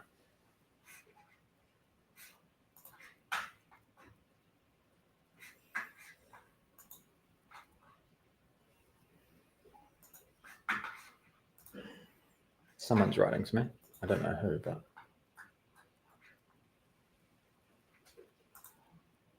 thanks, Darren. Appreciate it. Appreciate it. Yeah, I think that's the place I want to be. I've always been like that, and that's what I want to keep doing. Okay, what I want to show now, this is the second part of this is one of the additional things I wanted to show. So this is also an exploratory time, not only for myself, but for all those joining in as well. I actually want to, so ChatGPT released something I think yesterday they released it. And I want to do a deep dive into it because a lot of you probably have heard of MCP and tool use and various other things. And so what I want to do is I want to do a bit of an exploration of this. So just bear with me. Bear with me. I'm going to share my screen to share.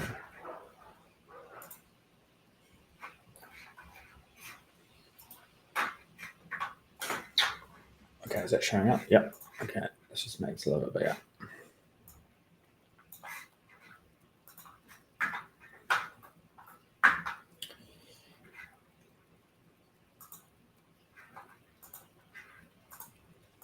Okay, so let's actually just go to OpenAI and let's go look. Okay. What did they announce? Okay, so ChatGPT for Business just got better with connectors to internal tools, MCP support. Okay, so I'm not sure if I have the highest subscription tier. I just don't know if I have business actually. But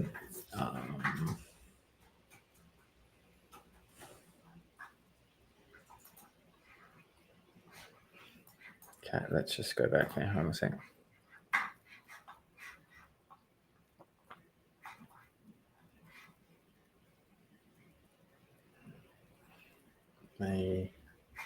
Is that really the latest news?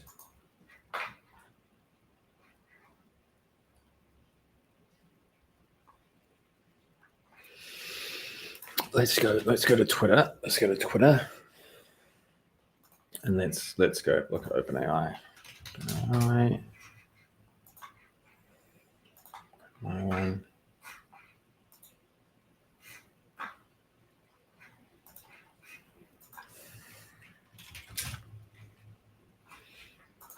I just want to find this announcement. So, by the way, has anyone tried the latest voice on ChatGPT? Is insane, absolutely insane. You get immersed in these voices. They're so real.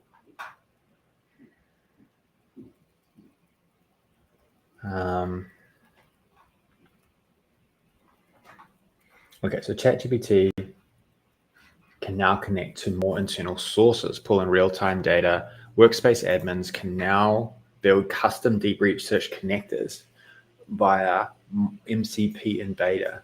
Okay, I didn't think I had this. Oh no, available to, okay, I can do it. Because I am a pro user. I have the pro license, okay? So I wonder how you actually enable this. Let's have a look.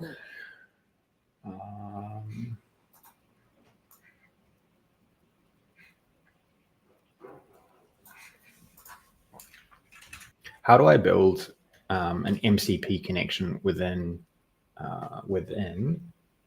ChatGPT? This is a brand new piece of functionality that's just rolled out, but I don't know how to start it or create it. Who has? Okay, maybe it's in here. I don't know. settings.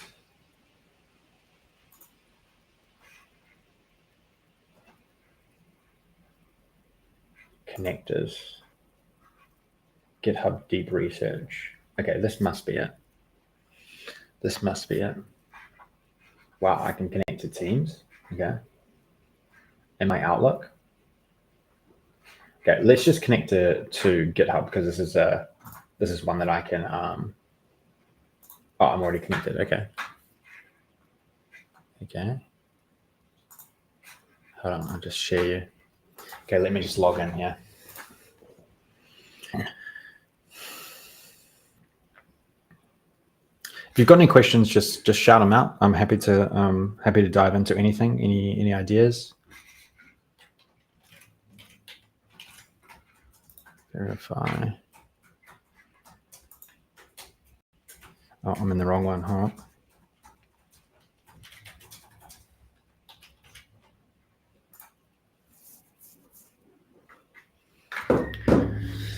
Okay, so okay, I'm already connected. I'm already connected. That's all good. Okay, I'm already connected. Okay.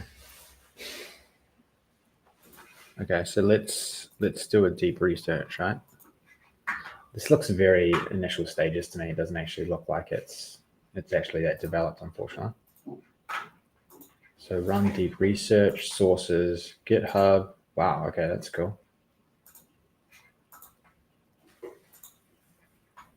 It's interesting that you can only do it on deep research now, isn't it? So, okay, so I'm going to go AI Learn Flow. Searching. Learn. Why don't I content?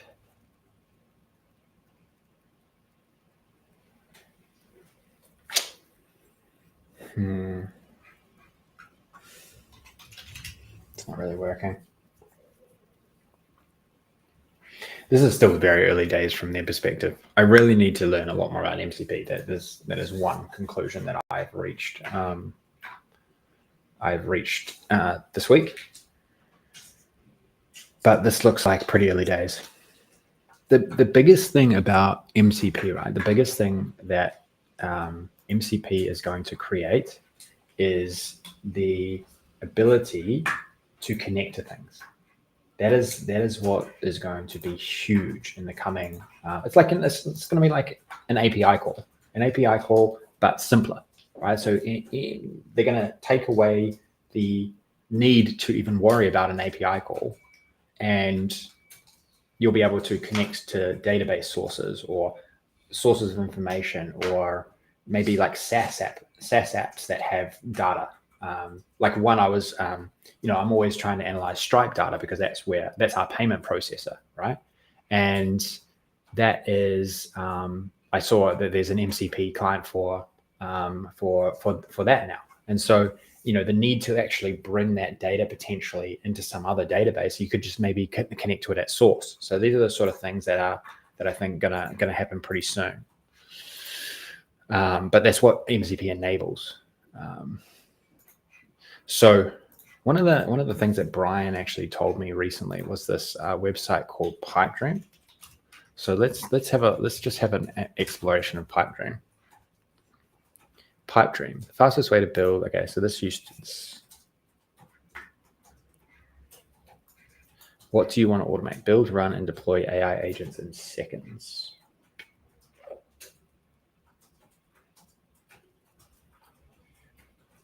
So this is letting you build the APIs or the MCP to actually make that connection. This is what I need to do actually. Let's just try it. So I have a website called Prompt Array, and I want to be able to build the ability for a user to connect to Prompt Array or their custom prompts via an API or via MCP. How would I go about doing that?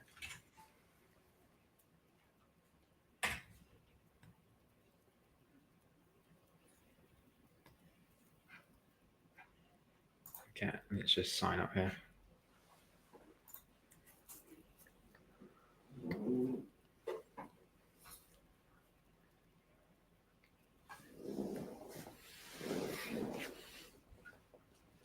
So if you didn't realize, we have this website called Prompt Array that I built myself. I vibe coded it myself, and it enables you to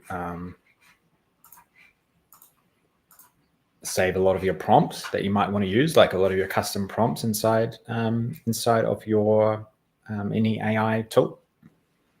So if you have custom emails you want to write, or custom settings for web apps that you want to build, you can put them all in here, and it's sort of like a library. And so I guess what we're doing here is figuring out, okay, how could we turn this into a library, a custom data set or a custom library that we could connect to via ChatGPT or Claude or whatever.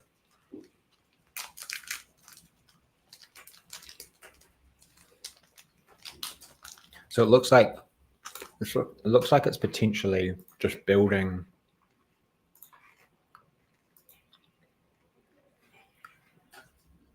the workflow, kind of like Zapier or something like that.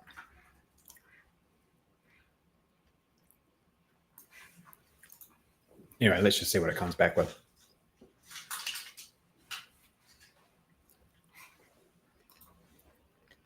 Does anyone want to jump on at all?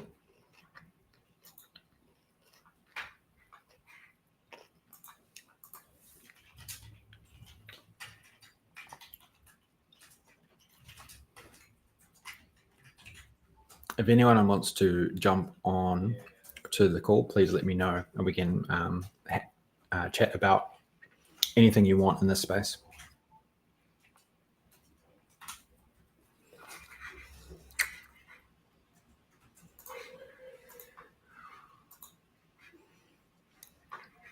Okay, so this is working away pretty slowly.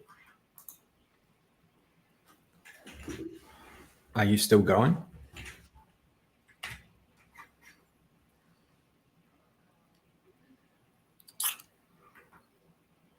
Oh, it's waiting for me to respond.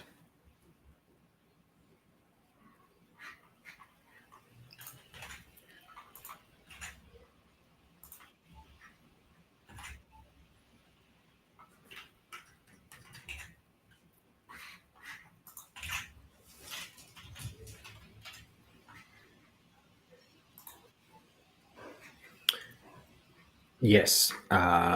The idea is to be able to grab specific prompts from the library on the website and bring those directly into as a reference or as context for whatever a user is prompting inside an AI chat experience like ChatGPT, Gemini, or Copilot.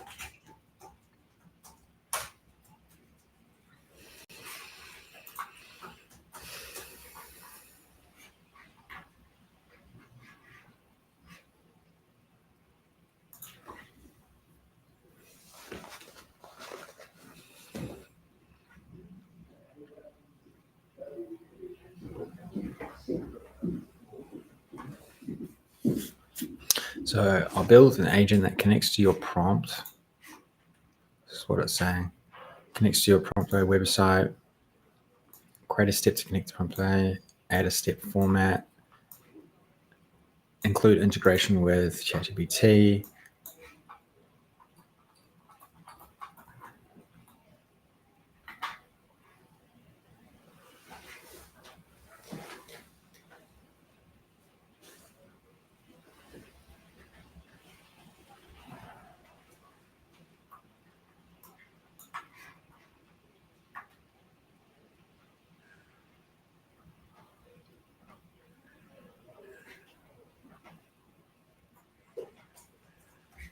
Yeah, I mean, this is impressive what they're doing. I don't know what the output's going to be, but I think they're building an API call. That's what it looks like to me.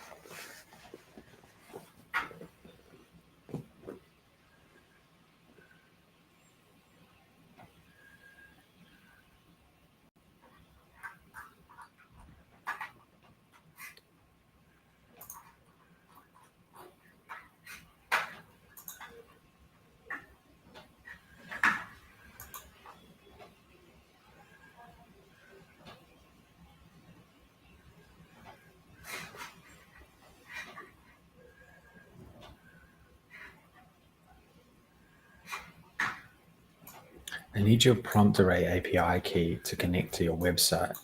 Interesting. I haven't quite set this up yet.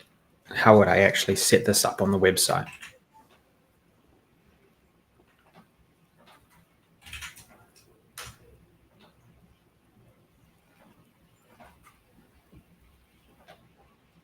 So I need to set up API keys to go and call. Okay. Historically, this stuff was so foreign to me, by the way. This is all very new, my understanding and all this stuff, but the AI can truly help you learn so much of it. Connect. Okay.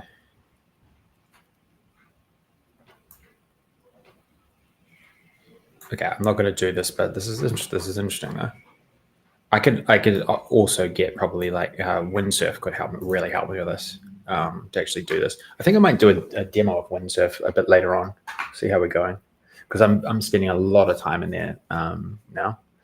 Since you haven't set up the API yet, let me explain what you'll need to build on your prompt array website. You'll need to create these API endpoints. Yep. Response, search prompts, response. Like, there's no reason why I couldn't do this. Implementation suggestions. If you're using WordPress, add custom API routes. No, I'm not using WordPress. I'm using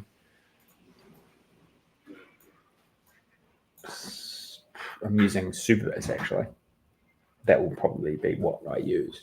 What this agent will do once you have it, connect to your API using the user's API key, fetch specific prompts, format them specifically for AI chat services, optionally send directly to ChatGPT. Would you like me to help you? Okay, cool. Okay, I think I get it now. I get it. So these guys are helping you build the connective API, like the connective API tissue to different applications. This is something that I'm truly going to explore, and maybe I'll spend a bit of time sort of building it out when I can really think it through. But I see a future where every piece of technology is going to need to be enabled like this, right? That's what I see. Because if I have a think about what ChatGPT looks like, right, and the direction that this is going, I don't see a future where building software by itself, building these solutions just in and of themselves is going to give you as much opportunity than if you integrate into these platforms like ChatGPT, Gemini, Copilot. That's where all the opportunity, I think, is going to be in this space. Even if you build an internal tool, right?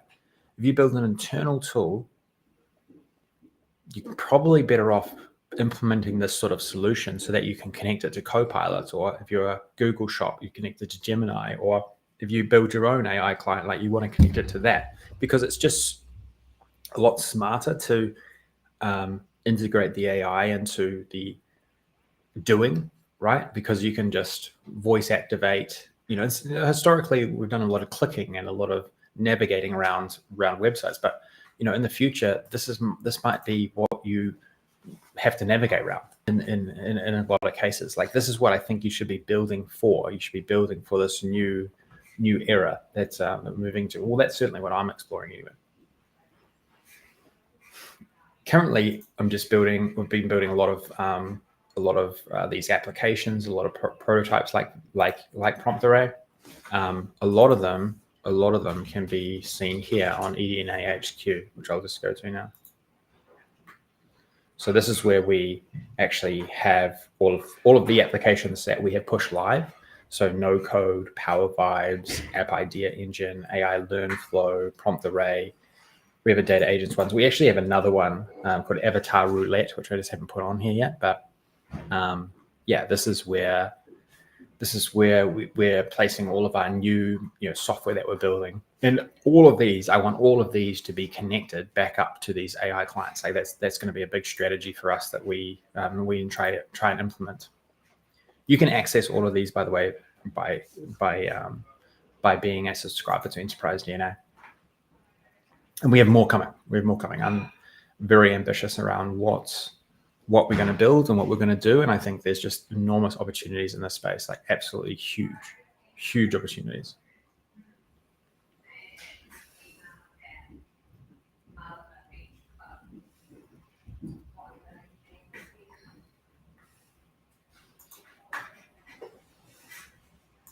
Does anyone have any, is anyone even using MCP at the moment, or is it just that new? If you haven't seen already, and you haven't connected in with Brian Julius on LinkedIn, he is sort of leading the way in terms of what's possible. And the other week he posted, a few days ago actually, he posted a video of how he's solving data-related, he's done a few actually, data-related queries and data-related things now directly in Claude. Claude has the most developed way to create these connections, and he's showcasing how you can do a lot of day work even today. And what's really missing, which we think is coming, is sort of the visualization layer of it. Okay, why don't we just do a bit of investigation? Why don't we just have a look at Claude here? Because I have a subscription to Claude as well. So, okay. One of the things that I've been meaning to do is I want to be able to connect to Supabase in one of these clients, because I have a lot of databases within Supabase, and being able to manage them quicker and easier is going to be valuable, right? So deep answers and more sources, try integrations and research today. Connect your everyday tools, add pre-built integrations. Okay, let's just jump into here and have a look.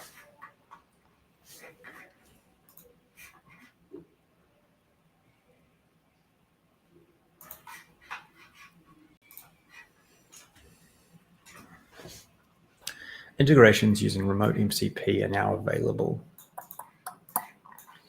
Okay, so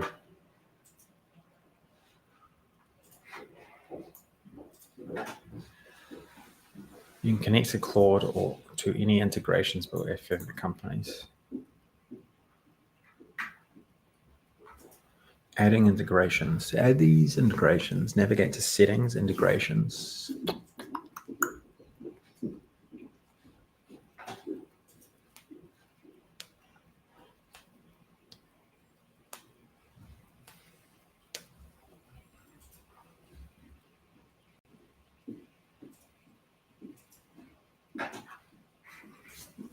Okay.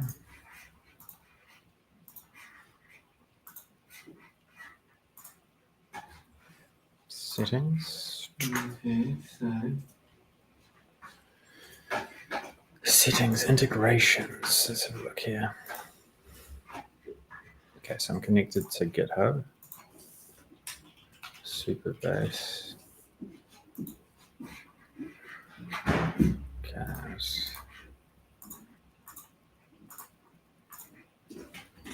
I need help finding a URL for Claude that enables me to connect to the Supabase MCP server, and I'm being told I need an integration URL. I'm not 100% sure exactly what this is. Can you please advise and help me work out exactly what I need here?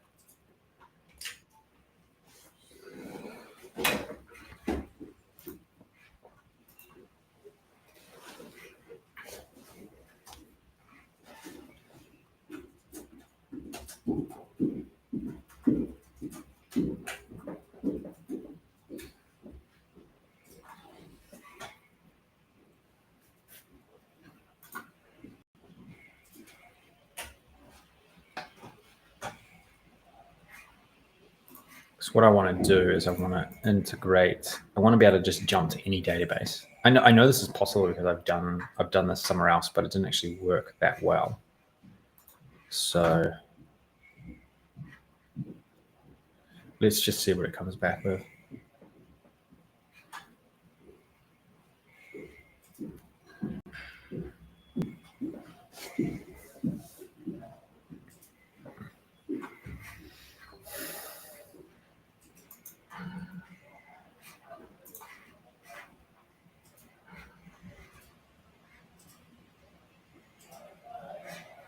Maybe that's it.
I need help finding the Supabase MCP server URL.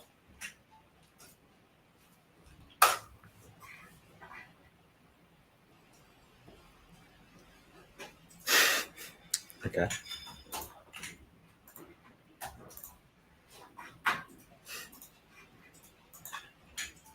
How do I connect? Oh, come on.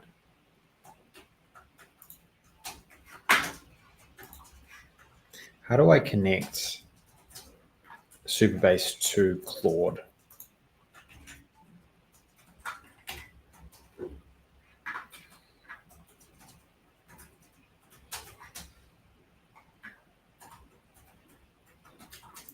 Under the developer tab, I've got to be on Claude desktop maybe. Interesting. Okay.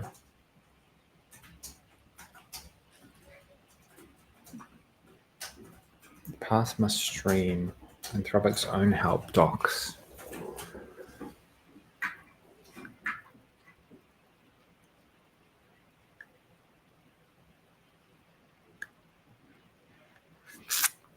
Generate a Supabase personal access token in your Supabase dashboard. Okay. Okay. Organizational settings.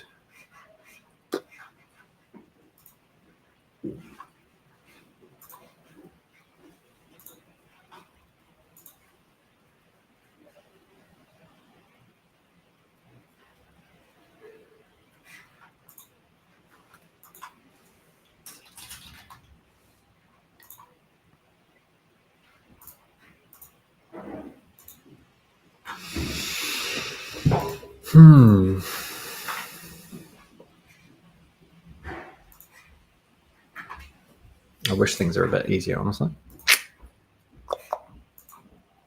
Generate a Supabase personal access token in your Supabase dashboard. Name it something like Claude MCP. Okay. Model context protocol.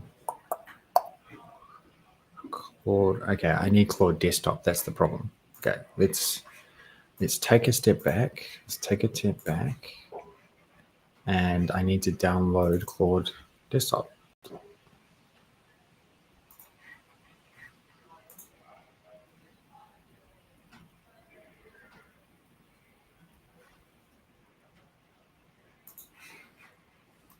Okay. Okay, Claude desktop. Claude desktop download. I don't think I've downloaded it here. Download Claude.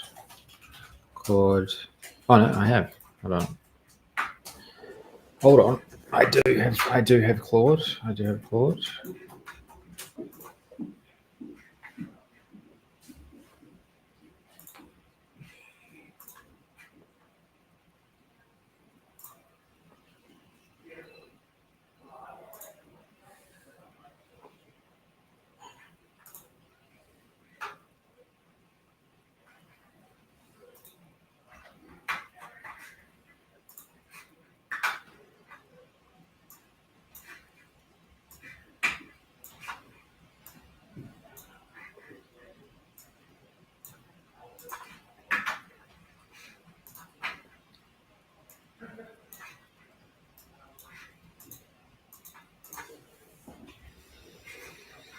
Is it going to log me in though? That's the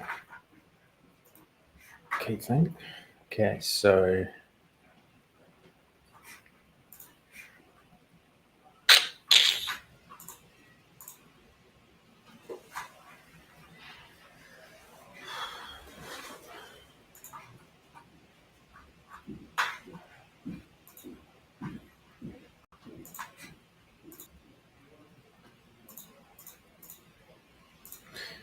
okay, so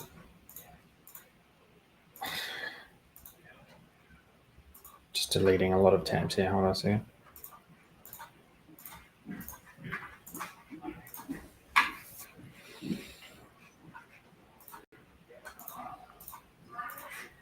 Is it going to sign me in? No, it does not want to sign me in. I don't know. I'm just in my Claude desktop here, but it's not signing me in.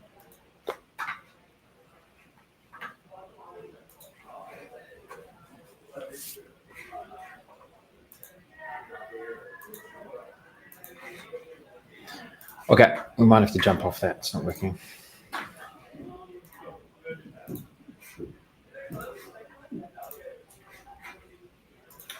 Okay, what I might do, I might just have a bit of a break actually. I might have a bit of a break, gone for a couple of hours, and then we can come back. I'm going to just put a screen on here.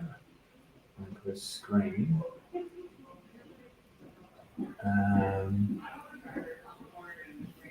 And I will be back shortly, okay?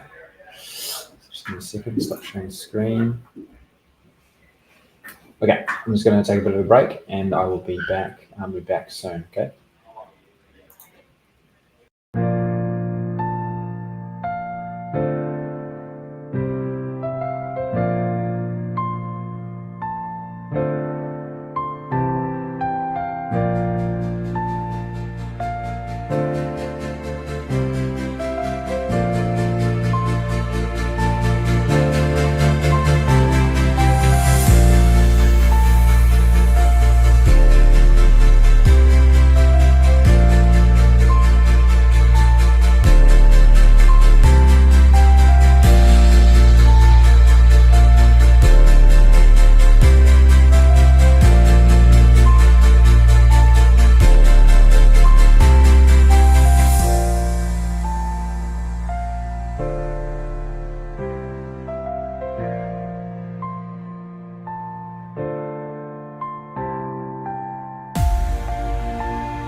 Unmute.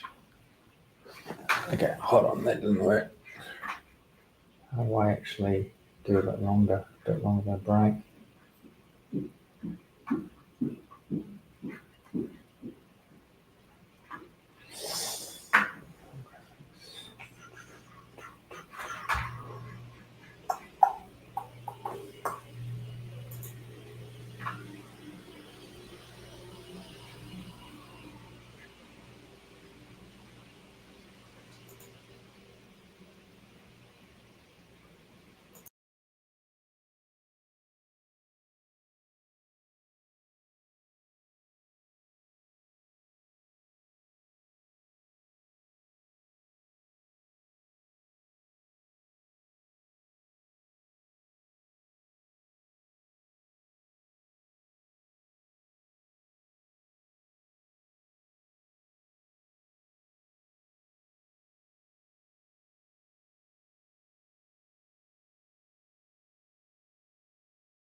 Okay, everyone, back online. So my plan now is I wanted to actually just show you how far these models have become in the development space. That's what I want to show you here, and I'm going to show you by just doing some live demos of changes to our actual website. So sites that we actually have right now, and we are looking to make updates on. So just showcasing things that I'm doing day to day, basically. Okay, so let me just share my screen, and I'm going to show you my sort of workflow. Okay, because I think like I'm a big user. If you're not coming from a development background, you may be a little bit confused about, say, what an IDE is or what what developer tools are. But I want to show how achievable they have become. Like that's sort of my main goal here. Okay. So I'm gonna actually share my entire screen. Okay. And I'm just gonna turn on my iPad here, just so I can showcase things a bit easier. Okay, so hopefully you can see my screen all right. So what I'm going to show you here is I want to actually make updates to this particular website. Okay, that's what I want to showcase. That's what I want to do. Now, how do you even do that? How do I update this website on the fly? Okay, so I'll teach you a few things about how this is actually being done. I think that would be quite beneficial. This is definitely for those who are just getting into this or want to get into this. This is how you can really streamline what you're doing from a development perspective. Okay, and this is what I'm doing sort of day to day at the moment. This is what I'm spending a lot of time on. Is this sort of workflow. Okay, so eDNA HQ, this particular website right here, is being rendered by a company called Netlify. Okay, so let's just jump in here. Netlify is like a hosting service that enables you to host websites, right? So let's just have a look for it. I think it might be on this next page.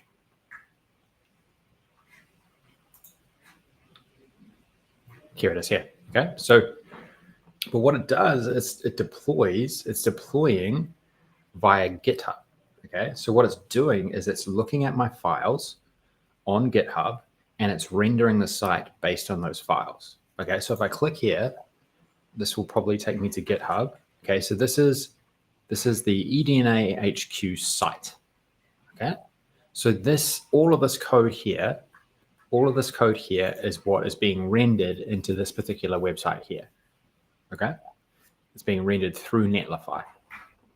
Now, if I want to make changes to this, I need to update this. I need to update my files. Okay, so what I need to do first to make that update is I need to pull these files into a developer tool that can enable me to manage them, to change them, to update them, to upgrade them, to optimize them. Now, these IDEs used to be you had to write code, but now the AI will write all the code for you. Okay, it's incredibly powerful. Okay, so I use this one called Windsurf. Okay, and this is another particular tool that I've been working on. But I'm going to start a brand new window like this. Okay, I'm going to delete this like so. And I might actually show you some of the other things I'm working on as well later on. But this is I need to make some updates to this particular one. Now, why Windsurf is so good is because of this feature here. They call it Cascade. Okay, Cascade is in my opinion, the best AI that I've used for app development specifically. Okay, so what I'm doing is I'm just speaking into this input area, this input box here, right? And I'm not even typing. I'm actually speaking. You see this little thing here? This is my own little voice transcriptor tool. I I push control space, I then talk, I then push that again, and then it inputs into the area wherever my little cursor is here, okay? So the first thing I need to do is I need to clone all of the files from GitHub, right?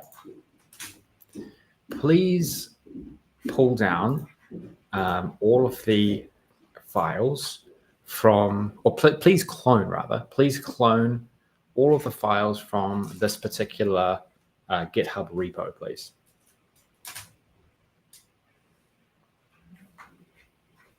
Okay, I even have it go auto return, so I don't even need to push return. I'm just pushing control space all the time, on and off, to record my voice and transcribe it. And this is one that I've custom built myself. So whenever you hear me say, I'm amazed at the ability to how I can now like build applications, I'm actually building my applications by talking in a lot of cases. I'm not actually typing much at all. Okay, so it's already been, I already have it downloaded. Okay, so I've cloned it.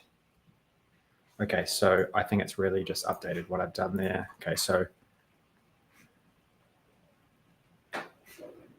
hold on, no. I want to actually grab this directly from here. Okay, so select folder.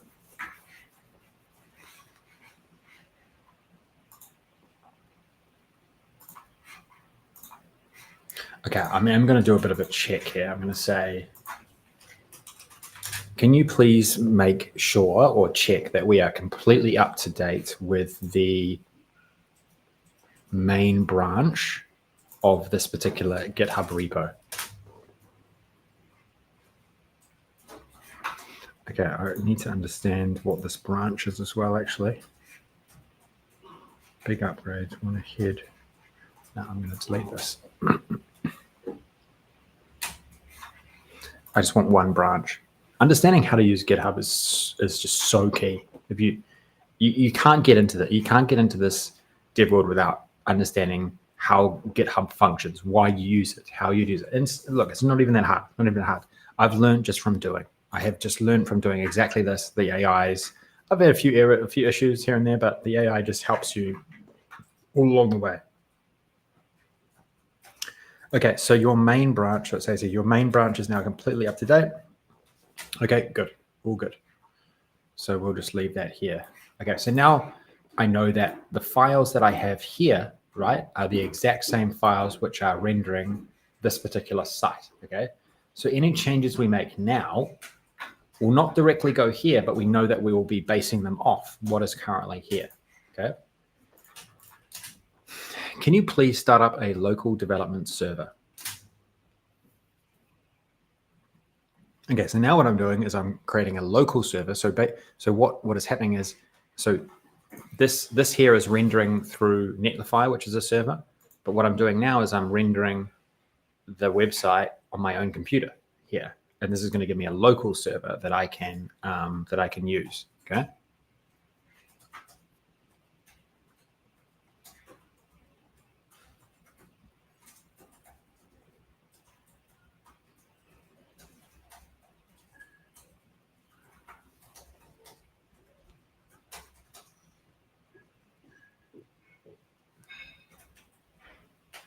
Okay, so it's at localhost 8083. Okay, so I just copy this, come across here. Okay, so you see now that this is being rendered on a local server, but it is exactly the same as this, right? But this is the one that we're going to make changes to. So to avoid complication, I just get rid of that one, and I'm just going to stick to this. Okay, so we can now use the AI to make updates to this particular code. Okay, these code files. And then when we want to push it to the actual website, all we need to do is go push it back up to GitHub, push it back up to the main branch, which Netlify is connecting to. Okay, so that's what we're going to be doing here. Now, what I realized the other day, right, was I made a change and it changed something in here. So I need to get it back. The ability to actually create and submit feedback. So I'm just going to tell the AI exactly what I've found, and I need it to work it out for me. Now, the only thing that I will just do here is I'm going to add context. I'm going to add context to my request. So it looks like we made some changes the other day that changed some functionality on the applications page. On the applications page, a user should be able to click on a button in each of the cards that enables them to create feedback. I believe we have the components, the feedback components, still in the application. It's just the user cannot access them currently.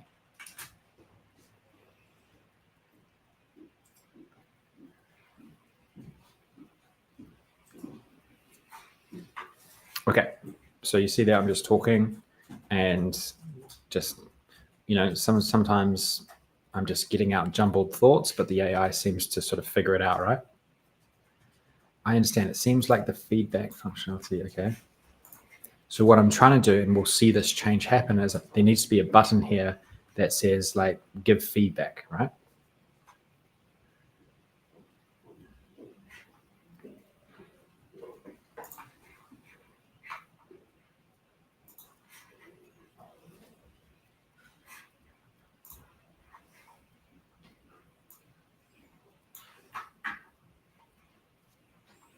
And I will say, I've never used a better model, an AI model, than Gemini 2.5 Pro.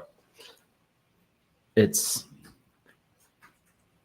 incredible what it is able to do now. You'll see in the way I use it that it is mostly getting every, like, if you're well organized in your code base, like, it's getting every change correct in a lot of cases, right? So, okay, so it's gone and made a change here.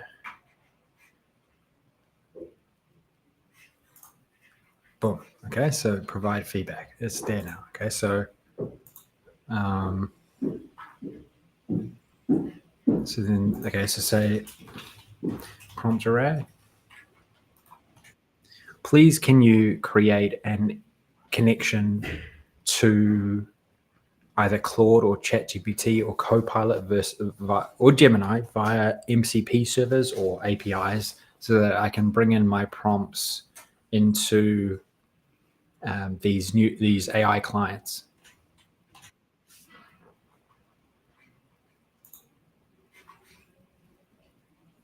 Okay, so the idea is that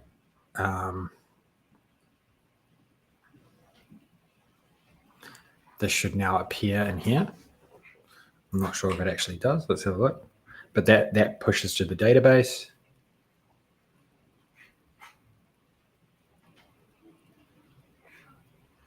Maybe something's quite wrong there. So let's go have a look. So now I need to go to my actual database here.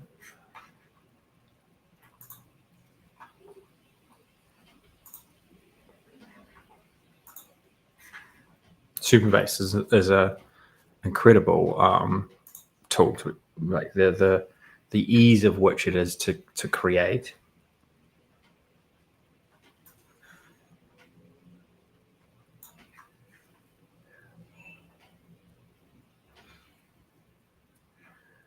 Okay, so it is there. Okay. Oh no, it's here. It is here, but it's gone under no code. Hold on. Did I do that? Hold on. Oh, I did it under no code. That's why. I did it under no code. Okay, that's my bad. Okay, that's my bad as to why I did that. I'm just going to delete this. Okay, well, let's do it properly now.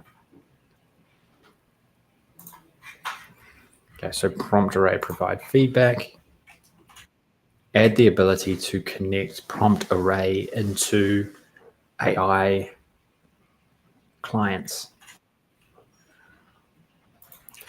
I want to be able to connect prompt array and all of my prompts into Claude, ChatGPT, Copilot, Gemini, and other AI terminals where I want to use custom prompts. Just being able to easily access my library of prompts would enable would save a lot of time. Okay, so feedback submitted. There we go. Prompt array, ability, view details. Okay, so we can then users can vote which ones they want, up or down.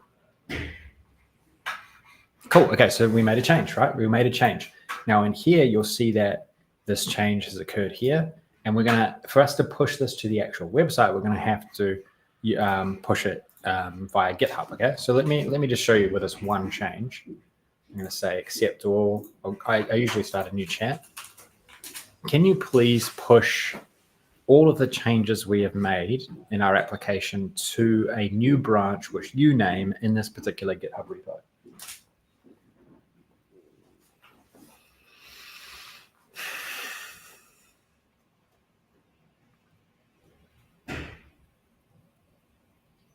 Some, like when I'm looking at this and you see a lot of code, some of you might get a bit overwhelmed, but I don't even feel overwhelmed anymore. Like I just have a really good feel now of what each piece of code is doing after doing this for a long time. And that's sort of the place you get to when you really dive into this and you start playing around and building apps. You just become familiar. You don't have to know how this works and how this works. You just need to have an understanding of the architecture of it, because you can very quickly see what's going on in your app. Okay, so I've now pushed this, right? Because you see here that these changes here, and then I just go and do a pull request, create pull request, and I immediately push this branch to main. That's how I normally do it.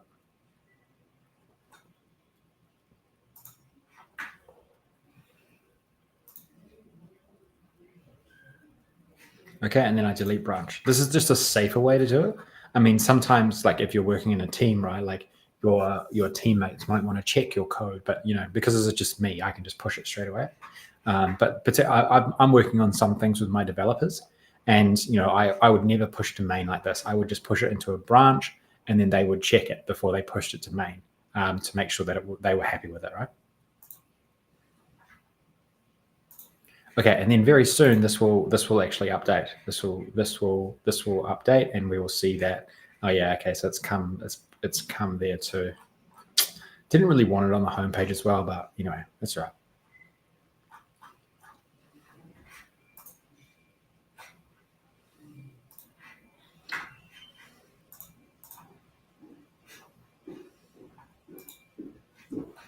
Okay, so you can actually click on the applications here.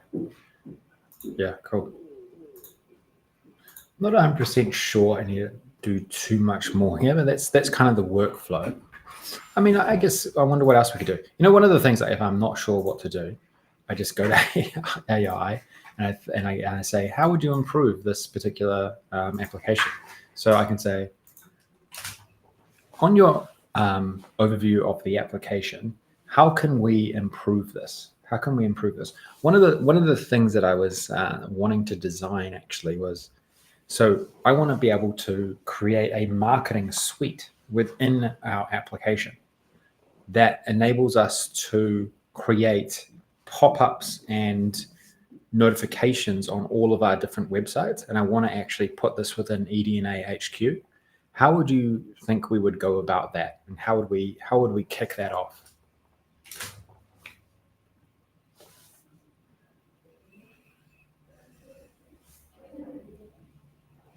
So what I'm thinking of doing is that I'd like to have something in here. Oh, I know what that other one was.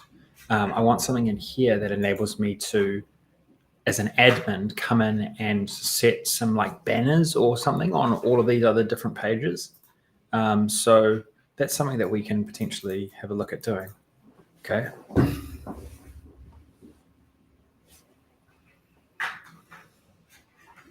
Okay, I think we might have already built it, right? Campaigns.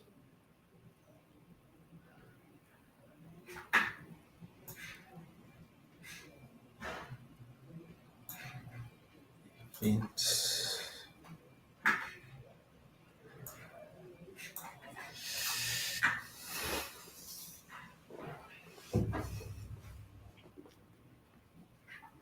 Marketing page.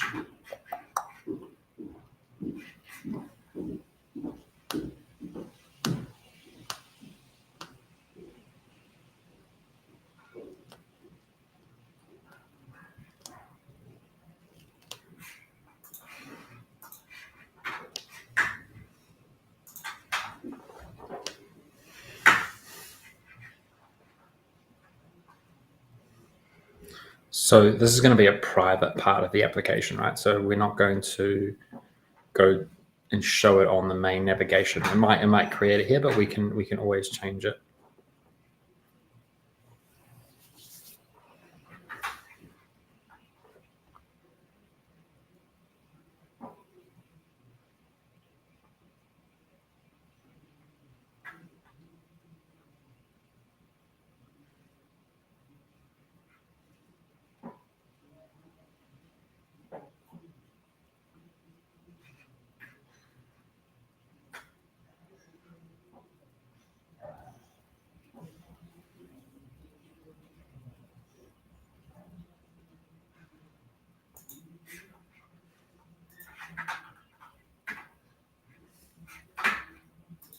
So it's created this for me, but it's not exactly what I wanted.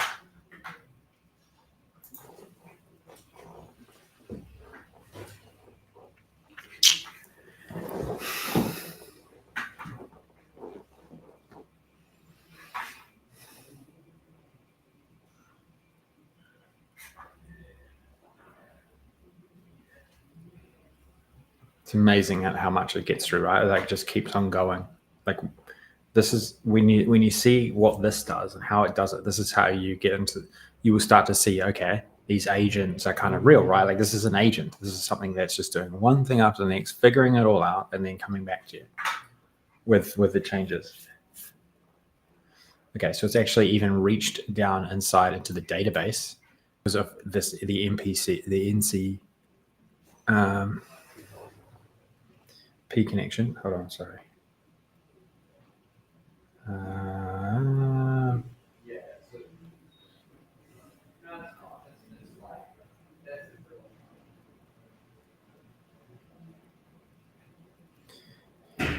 Hold on a second. I'm just going to do something. Phone, share contact. Just got to sort out some family things while I'm streaming here. Hold on. The wife is asking me for something, so I've got to do that immediately. Okay. Okay, so it's figured out that we already have a database, which is awesome, right? So, okay, so continue. I mean, I'm just pushing buttons at this point.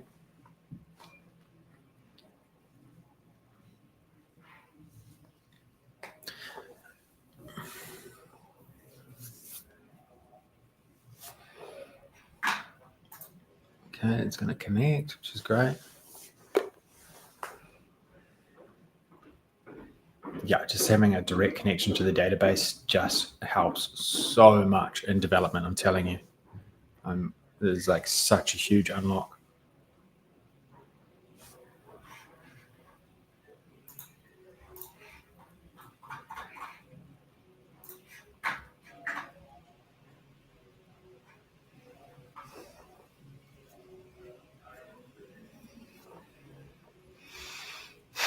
Okay, so it's going to actually start building this out for me as well. I mean, I haven't, like, just think about how many things it's done at this point. It's done probably 15 different things.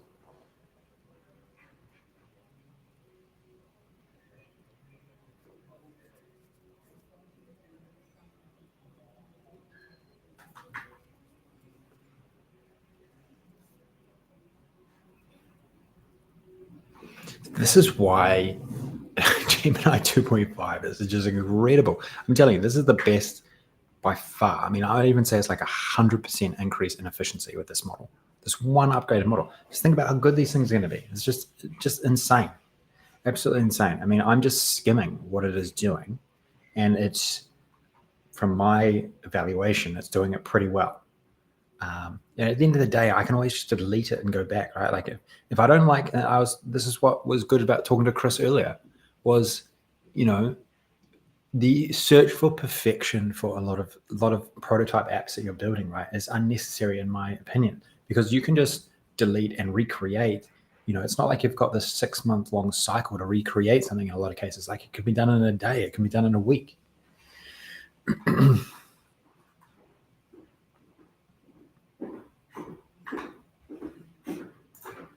Okay, so it's really building out. Okay, so it's building out a lot of functionality now. I don't actually like central modals. I really actually like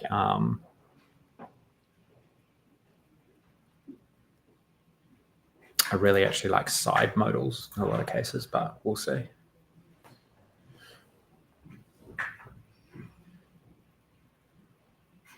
And I also want this to be a lot more modular. I don't like, so what we should be doing here, right, is we should be coming in here and going new folder, and we should say marketing campaigns. Okay, and then we should be going, I want to refactor everything in this page into components in this folder. That's what I'm going to do shortly. Okay, but it looks like it's trying to go really, really far. Okay, it's just going to keep on going. Wow, this is crazy. Crazy. I'm telling you, what is coming is that you'll be able to set things off like this, right?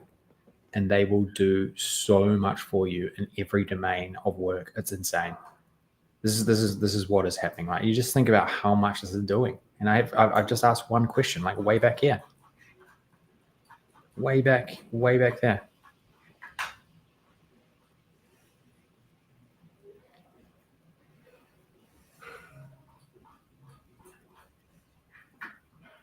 I can always interrupt it. I also don't need to accept anything that it does, right? I definitely don't.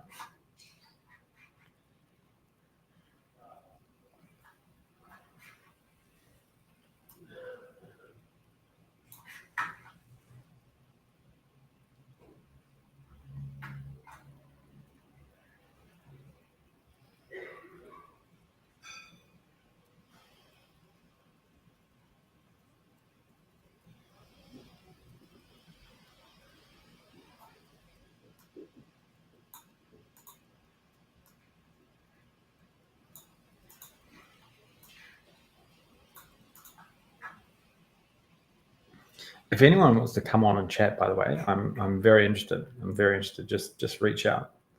I would love to. I'd love to have a chat.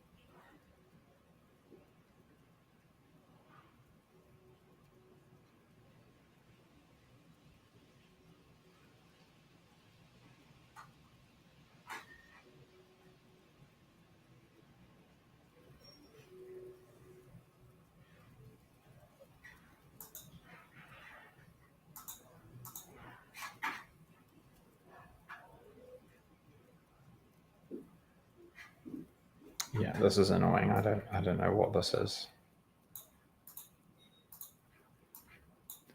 Should not be in there, by the way.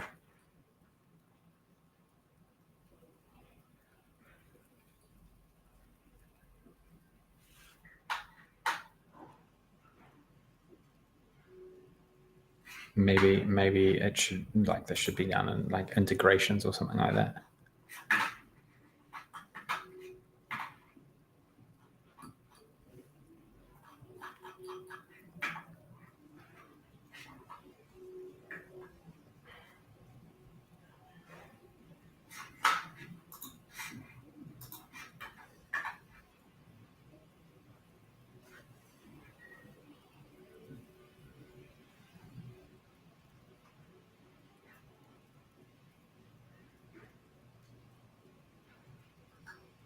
I swear this is even doing more than it was doing last week.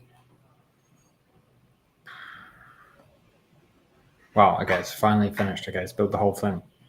Okay, we've done it. The marketing suite is now fully integrated. Complete campaign management. You can now access the new marketing section, flexible campaign, each URL path targeting, client-side integration. Okay.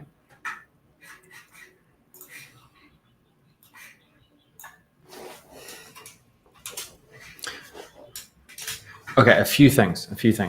First of all, this is kind of like a hidden feature in the application. I don't want a user to be able to see this particular feature. So I don't know how we can manage that successfully or easily in our application. Also, I don't really like where you've placed this file, edna.js. I mean, I think there must be a better place to put it, maybe in services or utilities. Maybe that's a better place to put it. Also, I need the ability to, a lot of these pop-ups, etc., will be images. And I want the ability to add an image to the particular campaign and for that to come up as a pop-up in a certain location on the front-end website. So we need to build that capability into this feature as well. Also, I think we should start making the marketing page way more modular so that we don't have a huge file size.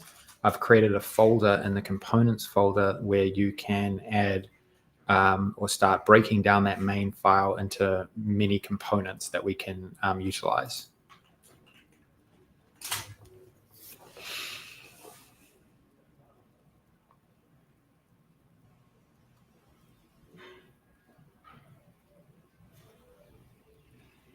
So you see there that I was just adding, while I was talking, I was just dragging in and adding a lot of context to the actual query that I was doing.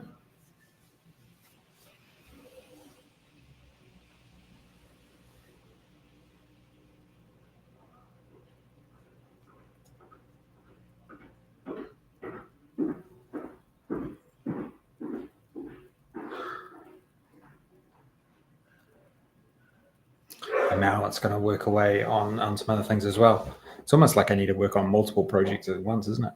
Because it just goes along does so much. Okay, so hopefully it's making it a lot more modular, first of all. That's what we need. Okay, so now it's going to create. This is what you want. You want to build your things in a very modular way, right? So it's just creating all these new files, and then that main page file is just going to aggregate them all up, right? You're going to see that this is 200 odd lines. Like this is going to reduce significantly once we adjust it, right? Once we finish this refactoring.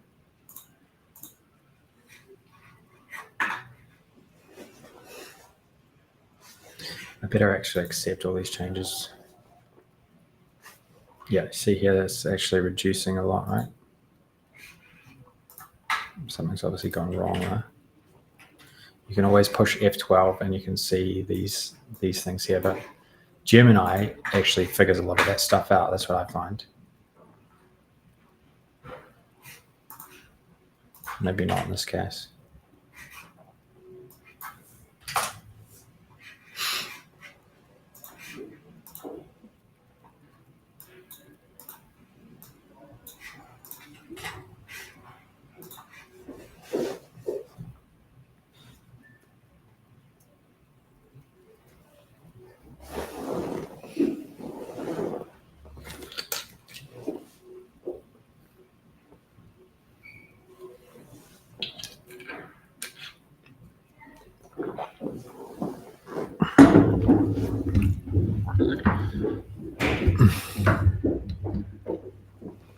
These agents are getting so good and so fast. Like it's I find it's hard to keep up. It's hard to keep up with what they're doing. But I'm lucky that I've got like a decent understanding of what I'm asking and what I'm directing it to do now. So I can kind of, without having to look at every single line of code, I can just kind of know what it's doing.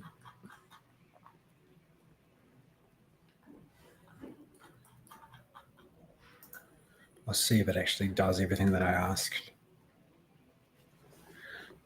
Yeah, okay, so it's going to start working through more.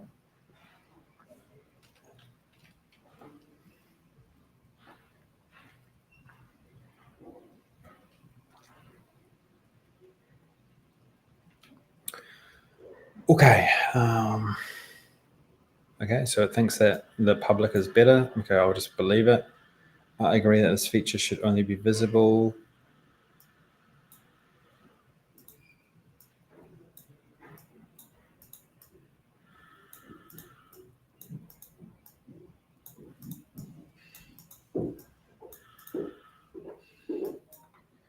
Okay. Okay, let's go ahead and implement this feature, please.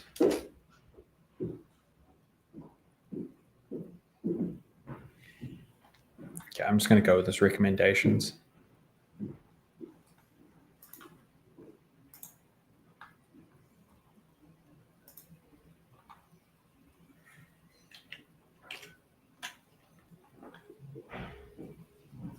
So you see up here, you see this 10 up at the top here?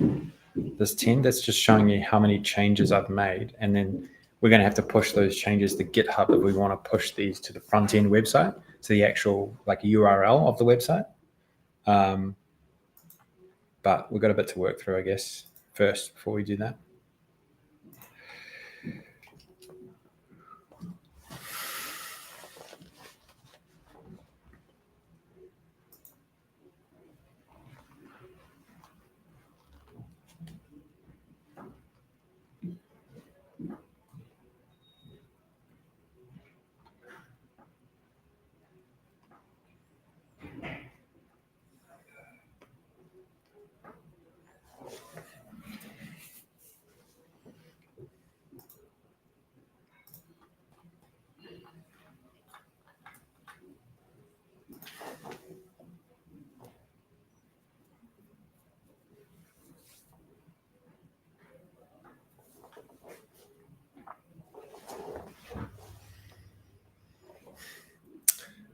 I find like these things do so much now that I just end up scrolling off.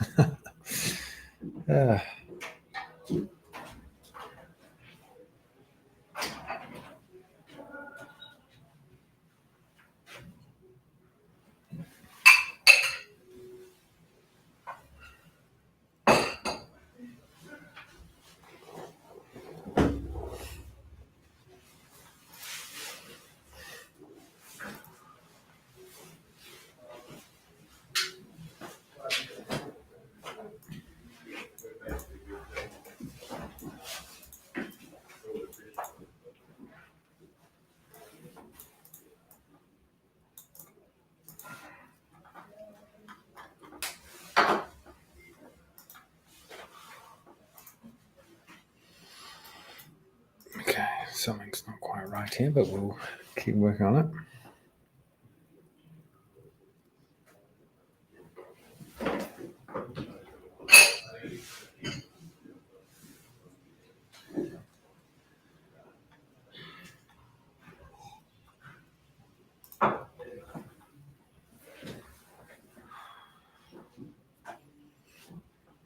I wonder how we toggle this to be for individuals, right?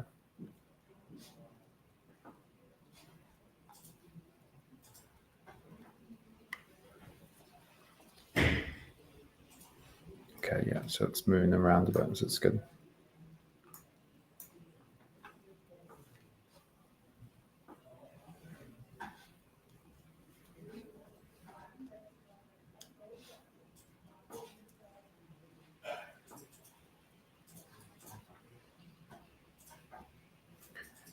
Okay, complete modularization. Let's just check that it's actually done that. Let's have a look at how big this file is. Okay, so it's a little bit smaller. Yeah, okay.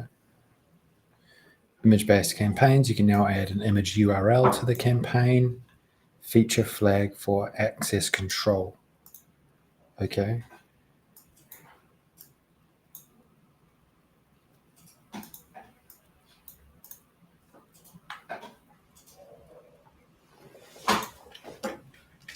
Okay, so how do we, so I get the feature flag for access control, which is good. But, okay, so how do I set this down for the individual, right? Maybe like, how do I set it so that it's only me who gets to see marketing, the marketing feature, the marketing campaign area. Also, the marketing area is not even actually working. So we need to actually fix that as well. But This is something that you need to work through.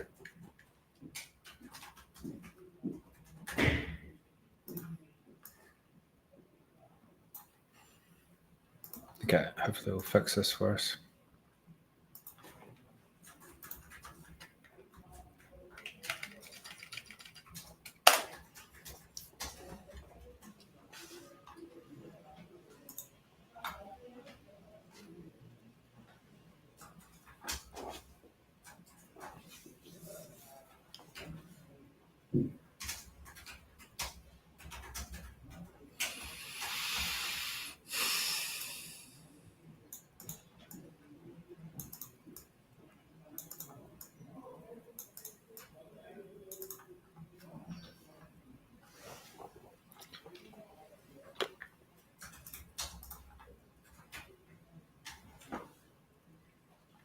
To display campaigns on your website, add the following script tag to the end of your body section. Okay.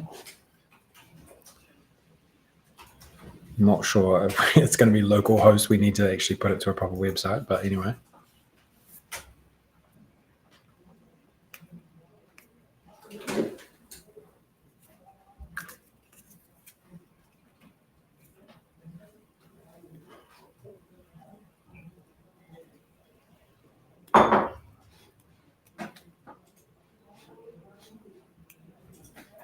One thing I'll say is that this is honestly like working with an employee, maybe multiple employees. That's what it feels like. You can't trust absolutely everything, but you can sit above it and get it to do a lot of the work.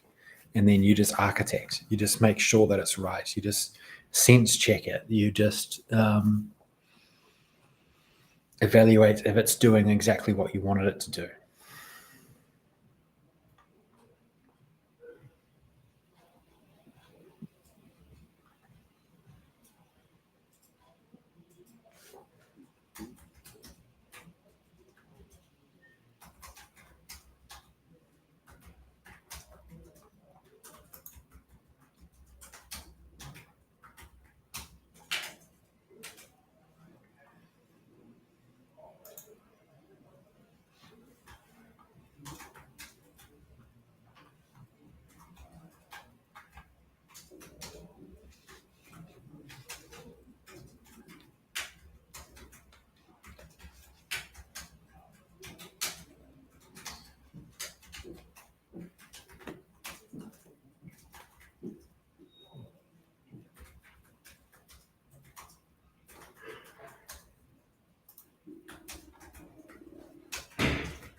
Okay, so what I'm going to do is I'm going to just come in here and add my email.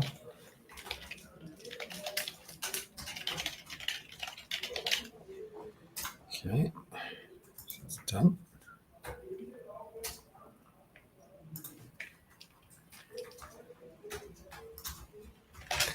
Can you please restart the development server?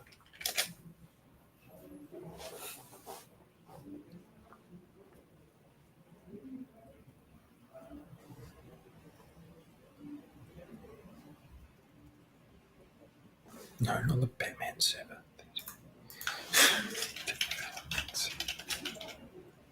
The local development server is what I said.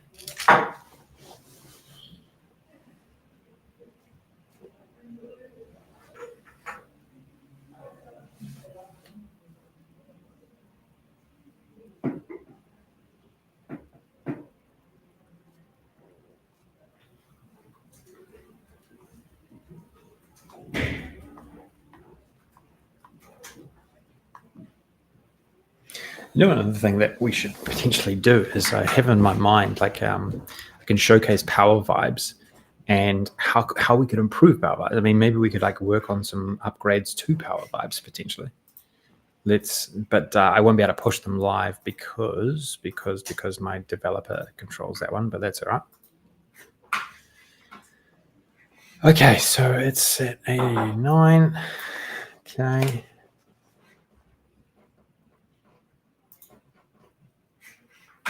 Okay, I don't know how that is how that's actually working.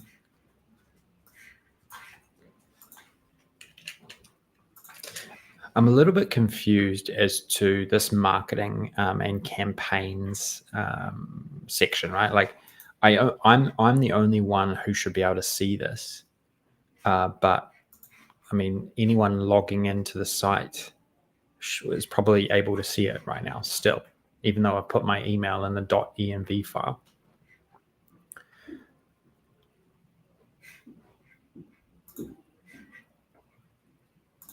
So that's something that I just want to get clarity over.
I don't even know what it's doing at this point. No.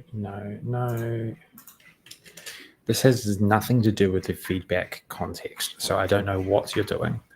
All I'm asking you to do is I want this marketing and I think we've overcomplicated this completely.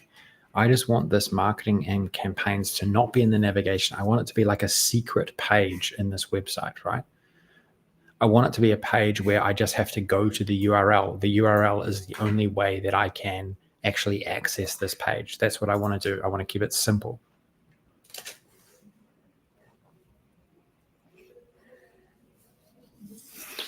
So you see there that I identified that it was just way off track, right?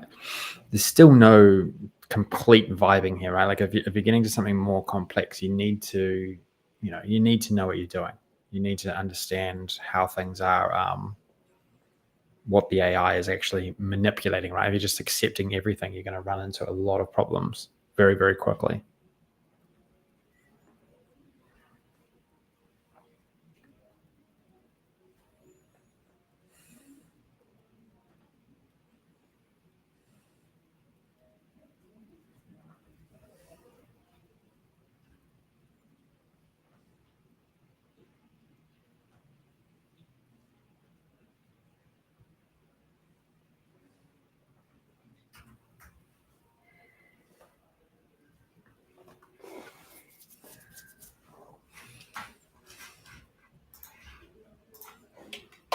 Cool. Okay. Let's try create a campaign then. Why don't we just do that? Okay, so I'm going to go eDNA HQ. Okay, I want to start. Wow, I mean, it even came up with this, right? That's pretty cool. Okay, I want it to end.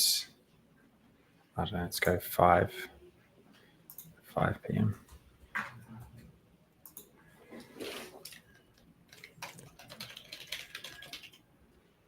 Okay, let's just, so what we can do here in storage, right? RBI files. Okay, we want a new market. We want its images.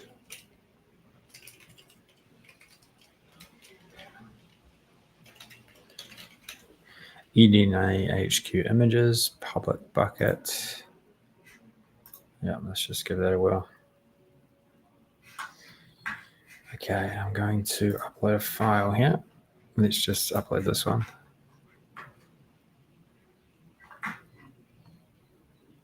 Okay, so what this does is it gives me a URL. So let's just see, right? Let's just see if I can get this to come up.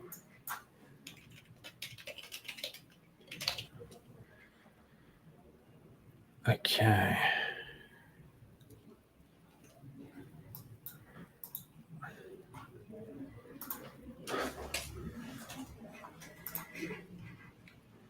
Okay, I'm having some issues here. Okay, I'm having some issues actually creating the campaign. Also, can we make sure that we need to be able to select from all of our applications where we're going to actually place this campaign or this pop-up, right? So are we able to create some sort of drop down in the application which pushes this whatever campaign we're doing to the right place? And also for testing purposes, can we please insert whatever tag we need within this actual app, like eDNA HQ? We want to be able to push marketing pop-ups here or campaign pop-ups. So can we actually implement the code or the tag that we need inside of our app here so that we can see this actually working?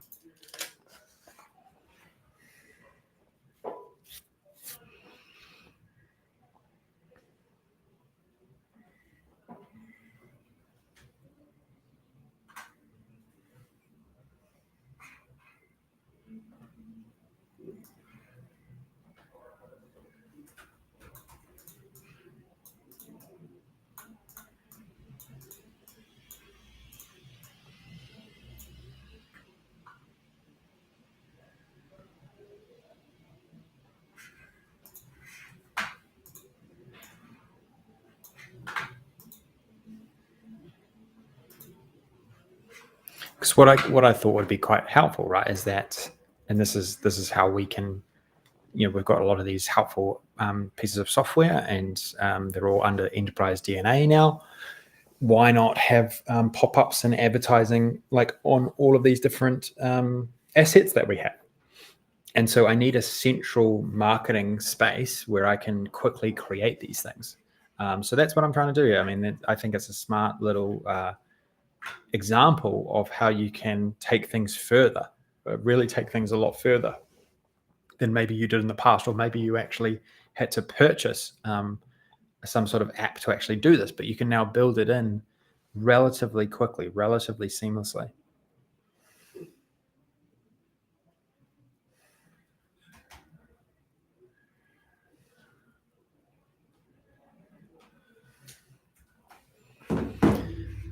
Okay, so let's just see what it's figuring out here.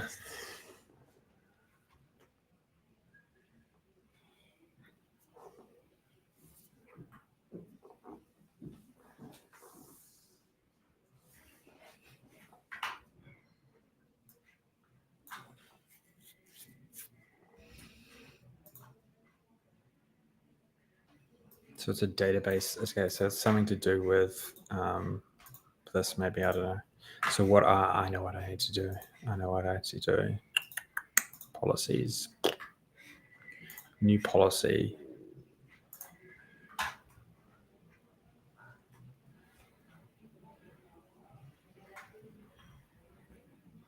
Yes.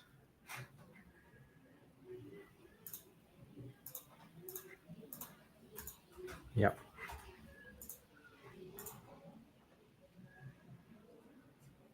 Okay, I think this should work now.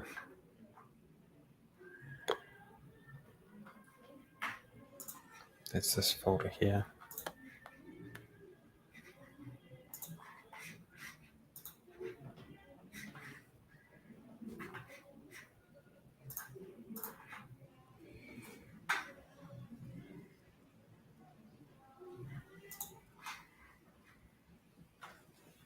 Okay, so it's inserted there. I've updated the campaign creation, fixed the database. I've now, next I'll add, okay, do it, okay.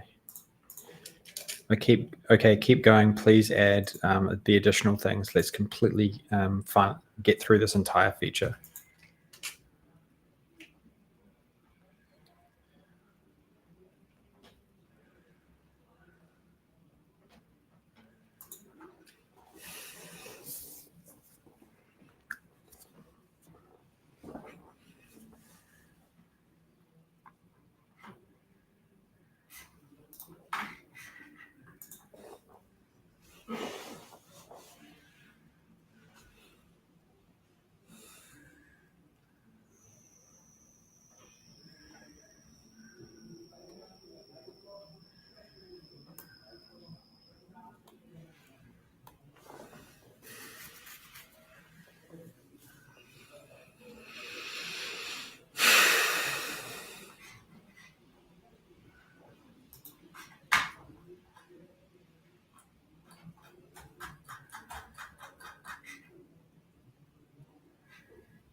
Okay, let's go.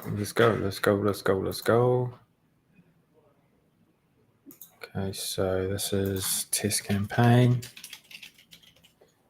Okay, and then use that one there.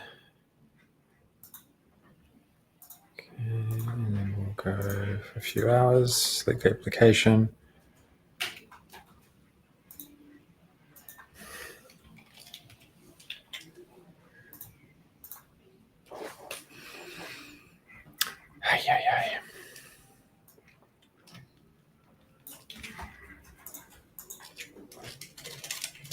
Can you confirm to me what this issue is? Also, when I create a campaign and I'm adding a URL path, what is that actually for?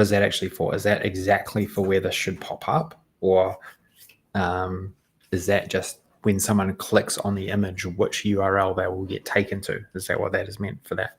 So we're still having issues just getting a single campaign working. The other thing is in the applications, you need to add eDNA HQ as well, because sometimes we'll want to run campaigns on eDNAHQ.com also.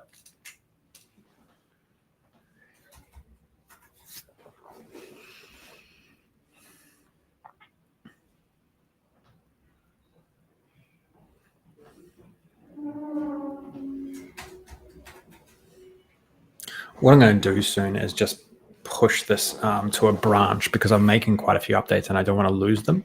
So it's a good idea to actually push these to a branch so that if something happens here, I don't lose everything. So it's really good practice all the time to be doing that.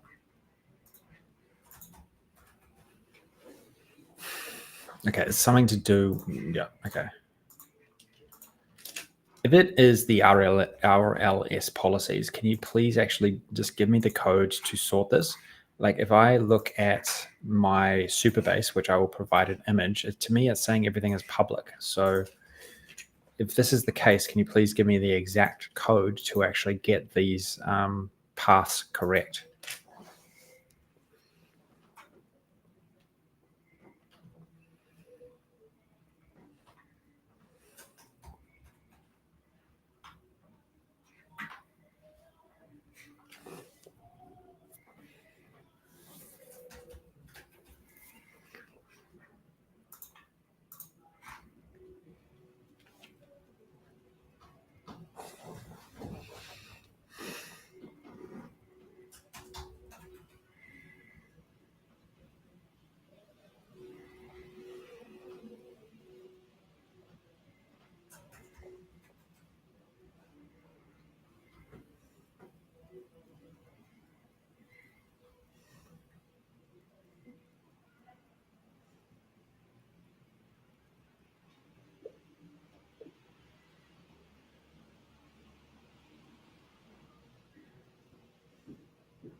Okay, so insert this. Let's just go in here. Run. Okay, so what that should be doing is it should now, so we go to policies. Yeah, I don't know what it changed, but should have changed that.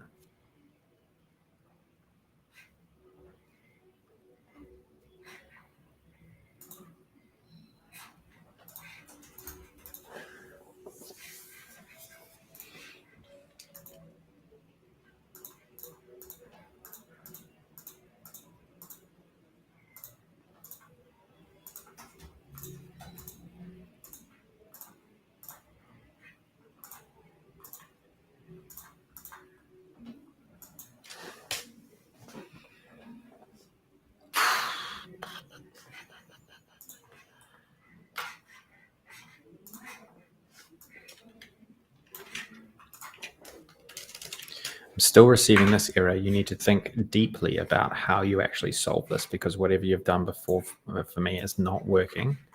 I'm not sure what we did around the policies there, but just doesn't seem to be working properly. So you need to start thinking deeper and help me solve this quickly.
Are you even using the right name? Look at the name of the storage bucket.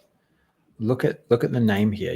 You're to me not even, or like particularly for the URL, right? For the URL, is this a URL in the storage issue, or is this actually like a campaign issue?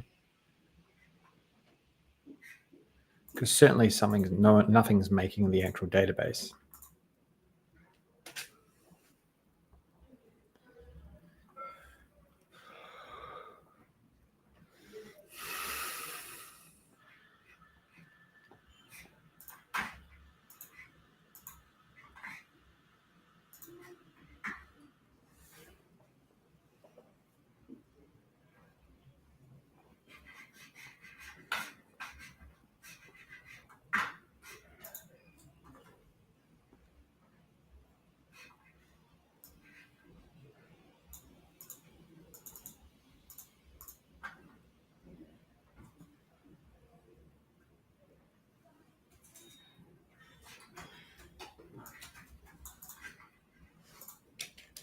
Okay, just please tell me exactly what we need to do to fix this. Just walk me through it. Help me do it so that we can get this feature done.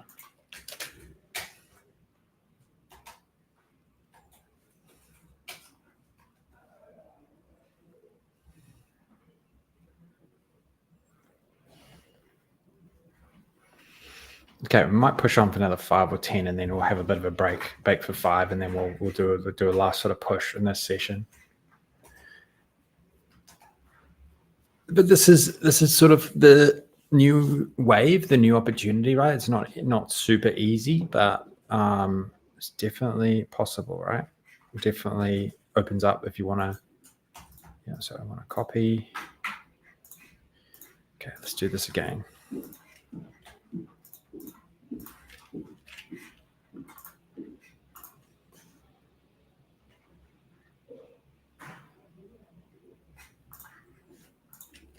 Okay, this has been run. What should I do now to make sure this works and I can see it?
Okay, so this is getting a little bit frustrating. Usually when I get stuck like this, I like to just move on.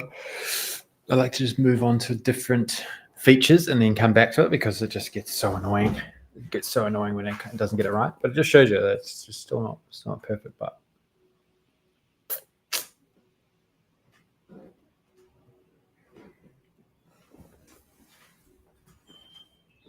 okay, so it's sympathizing with me. Invalid syntax. Your database campaign has a unique ID. Okay, we'll get it done. Get it done.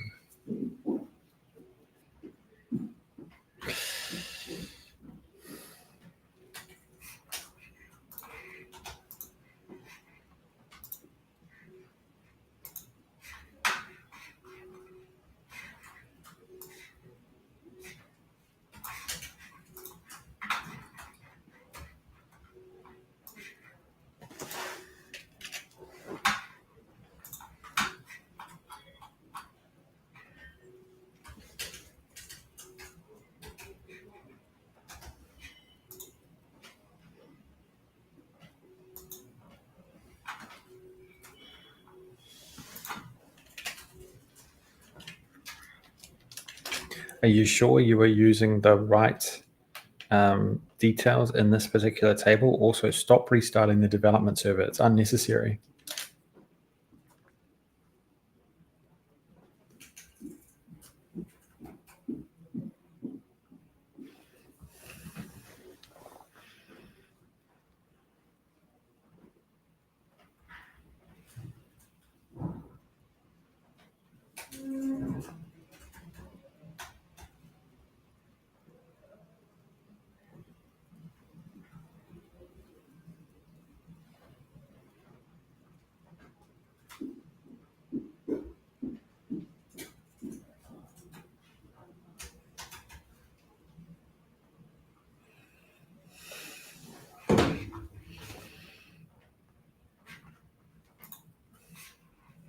Okay, it's confident. Let's give it a whirl, eh?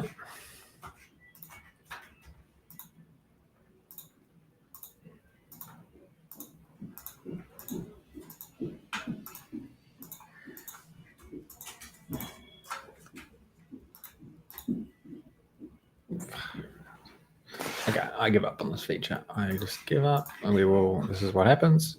It's not always straightforward. It's not always easy, but let's just, so we don't lose all our work, right? This is kit. Please push all updates to a new branch called Marketing Campaign Updates, and leave that branch online as a separate branch.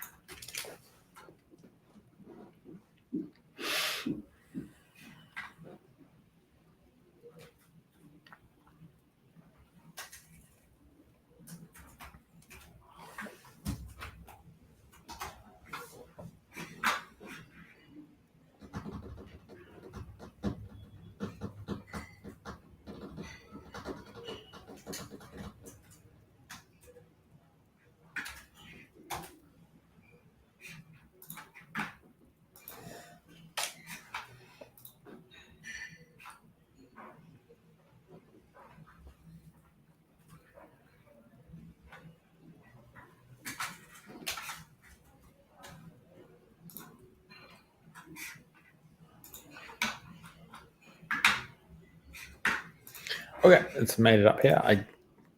We have not had the most successful session, I would say, in terms of AI coding. I mean, I've had much better, but that was not that successful, unfortunately.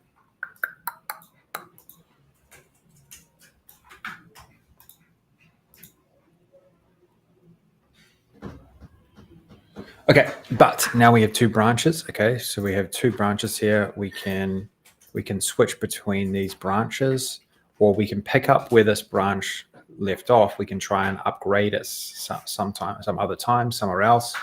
You know, maybe when I'm not having to like talk, I can just deeply study that particular feature a little bit better. And remember, none of those have been pushed to the main site, right? So we can wait until we're comfortable with all the upgrades that we've made, and then we can come back here and push those. We pushed that feedback one already, which is good because that was unrelated, but I just grouped a lot of these other changes together so that you know, if we didn't finish, or we didn't get to a point where we were happy, we could put them into a separate branch here, and then we could you know, work on them later. I could work on them in a different machine, maybe my home office, or I could pick these up in the next day or so as I try and build them out.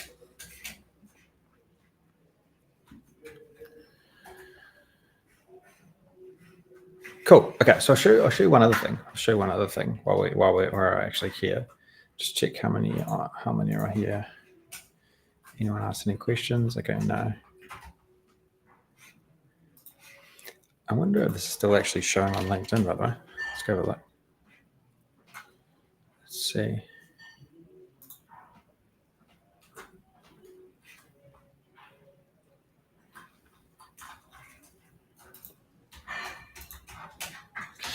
One, maybe it's not actually still showing.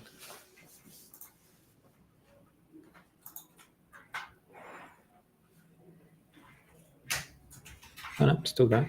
It's good. Still going here. Okay, cool.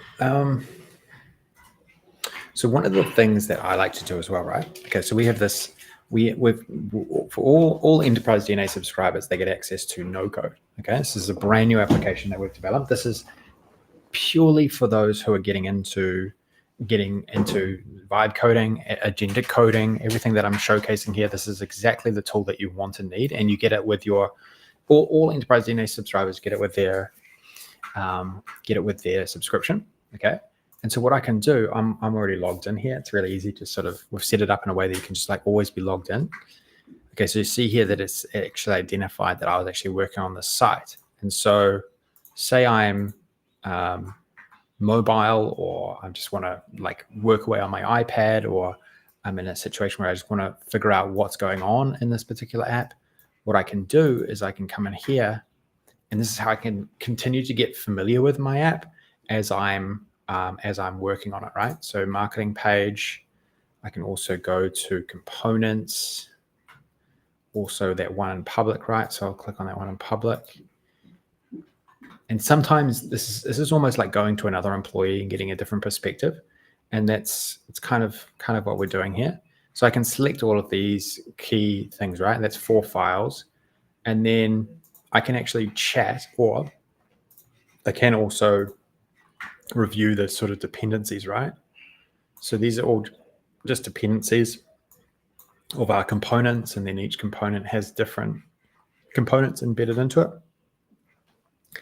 This one, I don't understand why. See, this is all a mistake.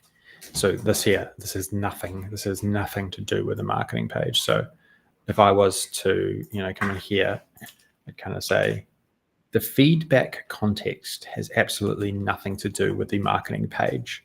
How can I remove the connection? So this is something that slipped under the radar while we were doing some developing. But this, in terms of just getting familiar with everything that's going on here, this is the way to do it, right?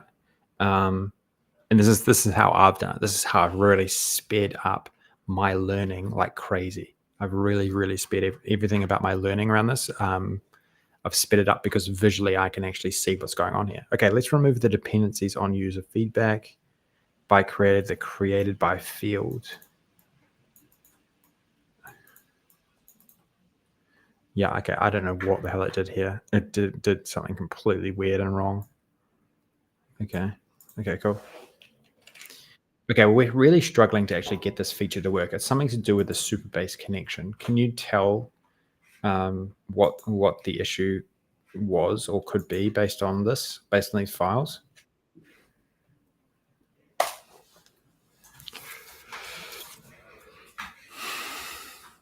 I mean, I could always come back up here and try to find it. Based on the files, the most probable issues lies in the row level security.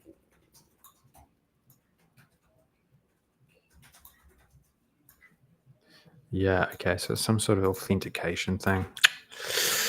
Yeah, I've stuffed it all up, trying to be the only user who can access it. That's the problem.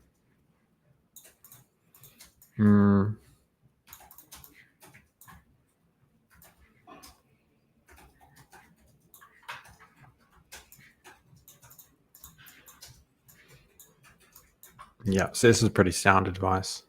So the other thing about using this, which I like, is that these tools are built for just building, right? They just like keep making changes, they keep doing stuff. But this is just a way to explore visually, but also by clicking around your code base and chatting, you can get really familiar with what's actually going on. And that's the whole goal. That's the whole goal. We also have a security section, which I use quite a bit as well, just to highlight all the security issues that you've got inside your app. So that's another like really key thing to always be evaluating. That's the thing that everyone always brings up with these tools, right? Like, are they secure? Like, are they secure? Are they, well, there's no reason why you can't make them secure if you just read and listen to the right advice. Okay, so I think this is actually isolated the core issue. Whilst this was getting a bit confused, this was the core issue. It was like an authentication thing, because I want to be the only one who sees that marketing stuff. So I've got to get that sorted somehow. I've sort of got a bit lost for a bit, so not quite sure.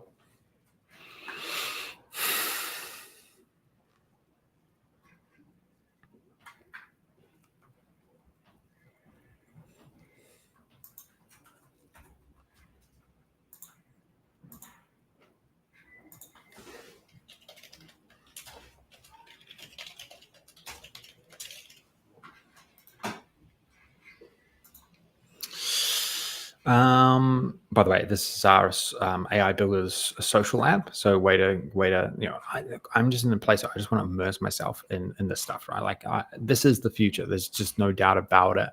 And I just want to immerse myself in it day in and day out. And this is AI Builders is a place where we can do that. So that's without all the clickbait stuff that you get on LinkedIn, which is drives me completely and utterly mad. Everyone is just sort of chasing views and chasing clicks and chasing likes and all that kind of stuff. I just find it a bit, I mean, I post there, but I just don't feel like the content there is very healthy these days. I really don't. Not when you're trying to really navigate a lot of change, and you believe something, like you truly believe it. Well, you just want to immerse yourself in that, right? Like, why? It's like it's kind of like I want to immerse myself in like Silicon Valley, even though I'm not there. I'm on the other side of the world. I want to immerse myself in building for the future. And a lot of the stuff you just read about this, when I'm in it, when I'm so deep in doing it, you just hear terrible takes on LinkedIn, particularly these days. So I'm trying to build this unique world of people who agree and actually want to explore and do new things and lead what the future is going to look like. Okay, so do you feel like we have a lot of the core functionality set up to actually make this work? Is it just the Supabase issue that you're seeing?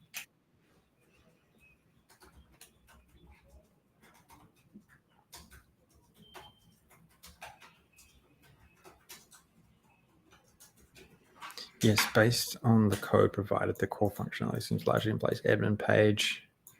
Yeah.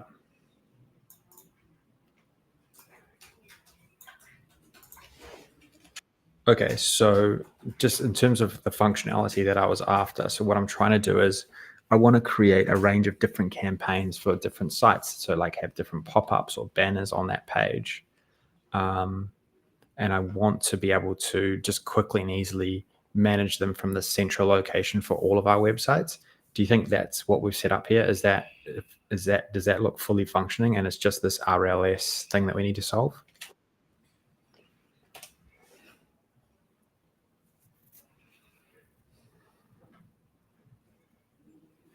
Yes, the structure you built strongly supports that goal, central management. Okay, so look, we're not far away, honestly. We are not far away. There is a small technical hurdle preventing the eDNA.js script from successfully fetching data, which makes the feature seem broken, but the underlying architecture, okay. So it's just one thing. Like when I get a bit more energy, I can come back and I can tackle this, but I don't need to right at this second. Okay, so look, we've built some core stuff, which is good.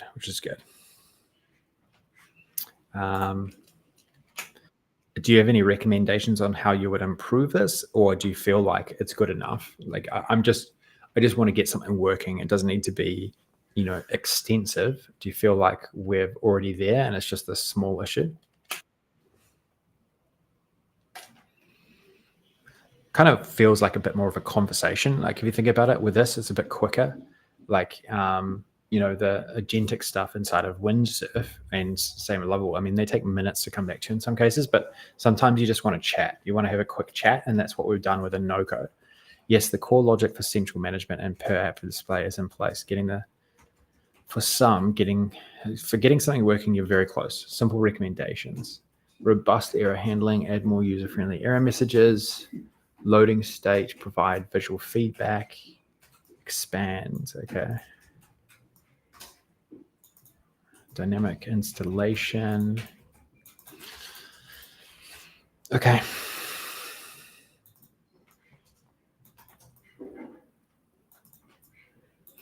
Okay, I think we're close. We're closer than I thought. Maybe just a small thing that we need to upgrade.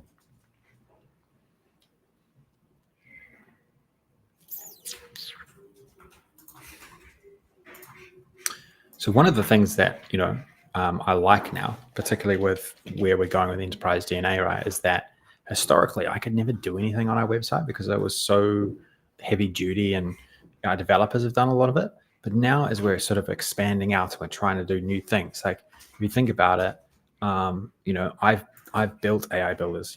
This is something that I've built. eDNA HQ I've built. So we're able to just move faster. My developers check everything. They make sure that everything's secure, and they help out. Tremendous amount, obviously, and they're absolutely still key. But I can help start the direction of things. I can push us in a direction faster than we would otherwise have been able to do it, right? And so that's huge. That's huge for us. It's huge for us, and we're not stopping. We're not slowing down here. Even some of these apps like Prompt Array, it's something that I built myself, and that others can that we can build upon. I've got plenty of ideas of how we can take this even further, and we've got some other apps coming out as well, and so that is that is what's possible, not only for individuals, but this is the same for teams, right? Teams can also affect this change as well.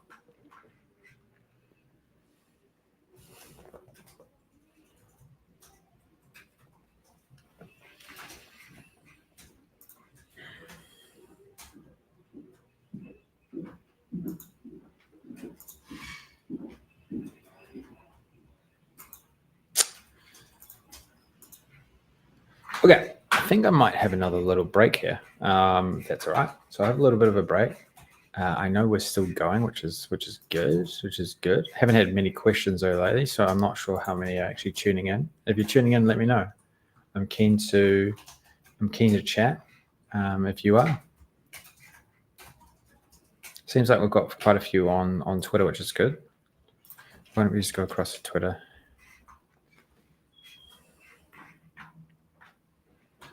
Is anyone asking any questions here?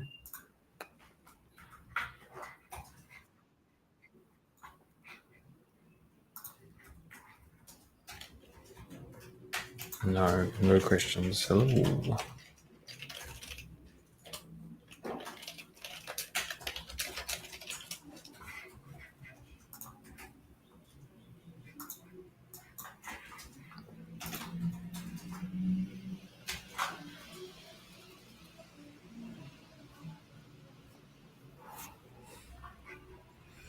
This guy's got a lot of viewers, doesn't he?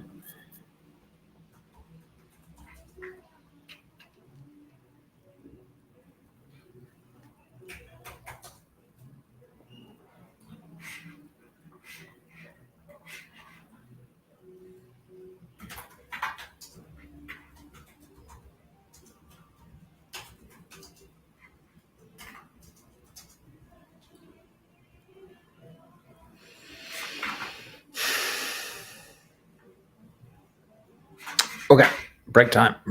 I'm going to have a quick break, and we will come back shortly. All right.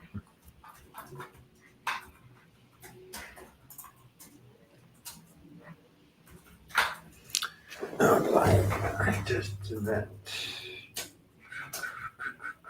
Stop sharing.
Okay, everyone.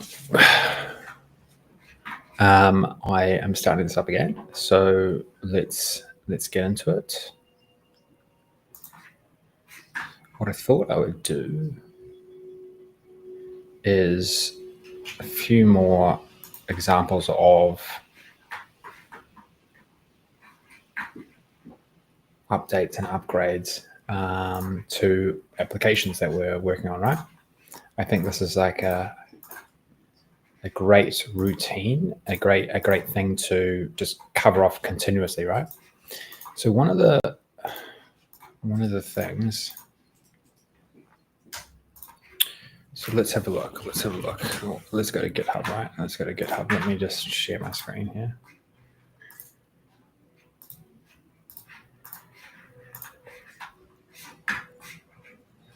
Okay, hopefully you can see that. One of the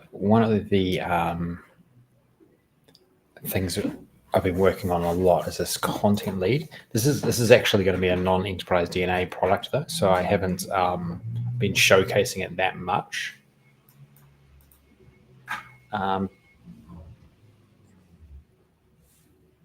Maybe I'm just trying to think which one I should go. But I'm also working on another voice application, which is going to be non-enterprise DNA. So another thing that is going to be quite big.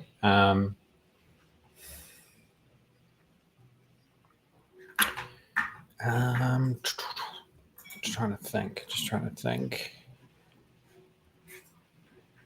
One of the things I thought I could show you is how you can actually download and use these open source projects. By the way, I live in GitHub now. I live in GitHub. Like once you feel you can unlock everything on this site, you start seeing incredible opportunity everywhere you look, right? Like, there's so many things you can do, you can connect to, you can branch off.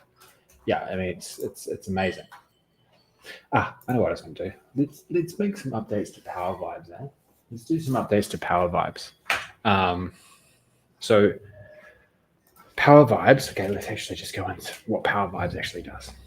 So what you can do with Power Vibes is you can, with a Power BI report, right? So the idea is that we want to automate Power BI reporting. Okay, that's the whole idea. That's what we're trying to do here. And okay, so let's just go into one here, and also just help you learn about what you're building inside of Power BI, right? And so you can load up a whole lot of metadata, and we automatically extract that metadata from here. Okay, and what we do is give you we build the entire model and all of the formulas, etc., that you currently have in your report, and then we do analysis based off of that. Okay, so we give you a whole lot of ideas around what you can analyze, what you could optimize, different things that you could do, right? So and it does it all in one shot. Like you just push a couple of buttons and it evaluates all of that stuff for you. I keep thinking of things that I could add to this, but now that I'm actually looking at it, like it already has a lot of stuff. So we're trying to create a whole lot of formulas for you, right? Almost in one shot. And so, you wouldn't have to actually create a lot of these formulas. A lot of these formulas you can just let the AI create it.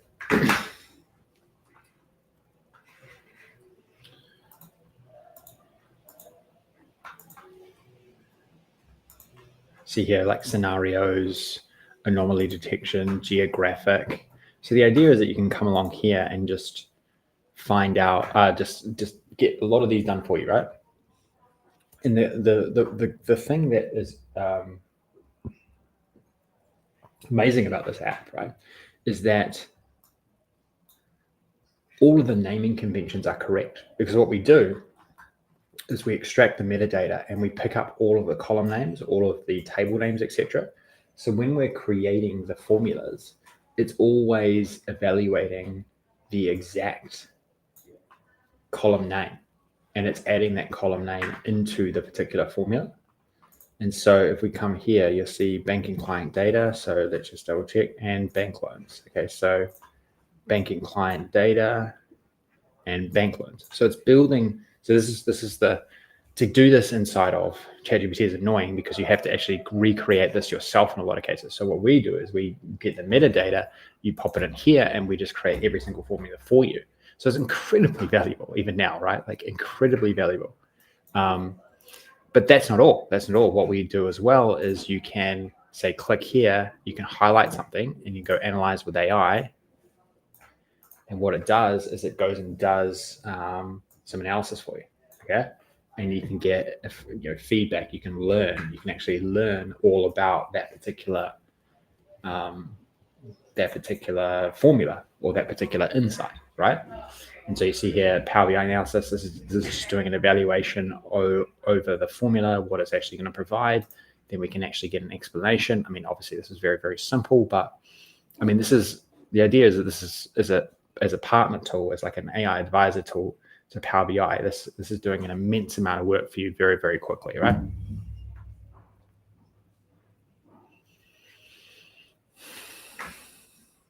So I just wonder if I could do a full example and see if we can get this to work. Okay, so I go upload metadata. So what you do is you download the Power BI extractor tool. So let's just download it. Okay, got it, download.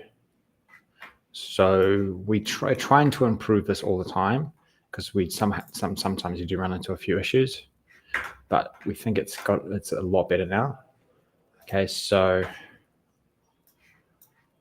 Power BI extractor. What I'm going to do as well, I'm just going to actually download let's go and find a fresh data, a fresh one that I haven't used before. Okay. So project, resources, showcase. Okay. I might download this one here actually.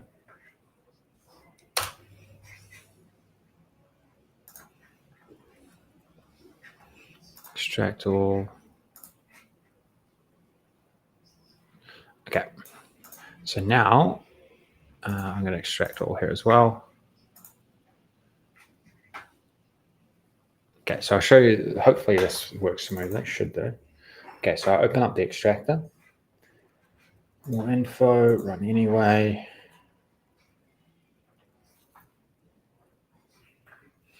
Okay, so select a PBIX file. I'm going to go and find that one. Go to downloads, accounts receivable. Okay, open. Okay, so new subfolder. Okay, so let's just go to new metadata. Okay, we'll click in here. Okay, select folder. Okay, let's go. Okay. Okay, so this runs something on your computer to go and extract all the metadata. We also refine it. We refine the metadata as well.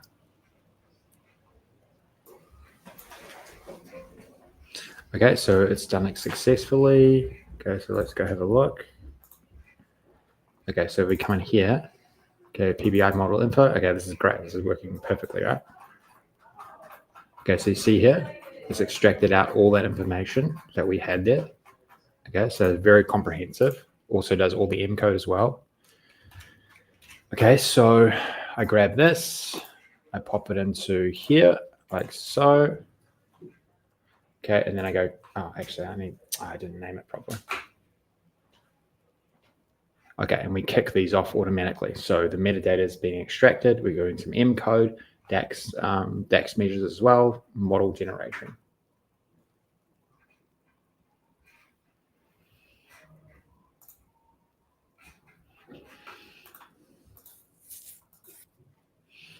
So we're sending this through the best AI models available, and we're getting all of this extracted, right? So it's just building up all this, and this is just the base. This is the base of what you need. Okay, so that's now not formatted as well as I would like, but still pretty good. We can always format it later on, right? So it's just building up all of the formulas for us, all of this, okay? and our data model structure. Okay, so there's actually a lot of tables in this particular thing. Okay, so I can also go secondary analysis here, which I'll just do, run all. Okay, that's going to run all of these. I'm also going to change this to accounts receivable.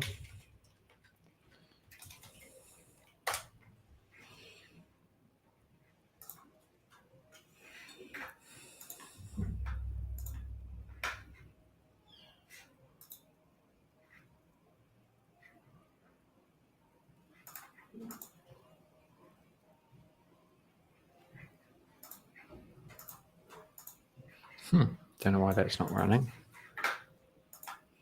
Okay, so these are working. So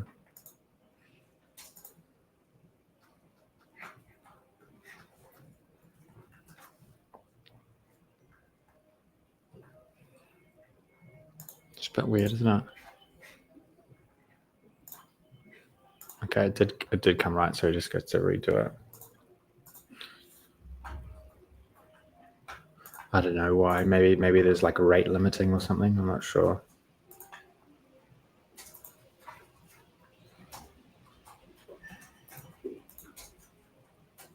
Yeah, maybe we're running too many at one time or something. It's hard to say.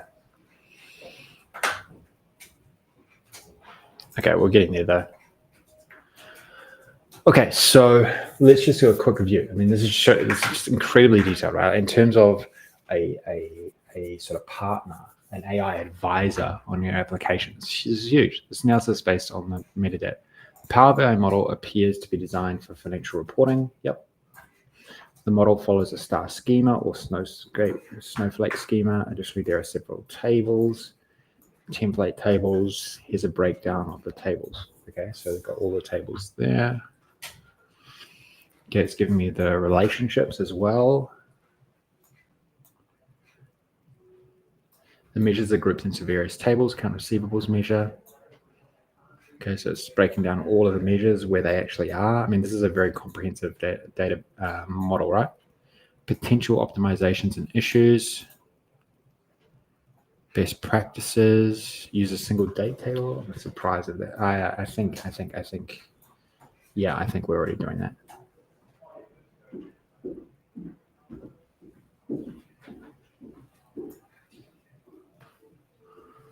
Okay. Okay, what we also have here, this is very cool, is you can actually chat to your data model. Do we actually have some bidirectional relationships in this model?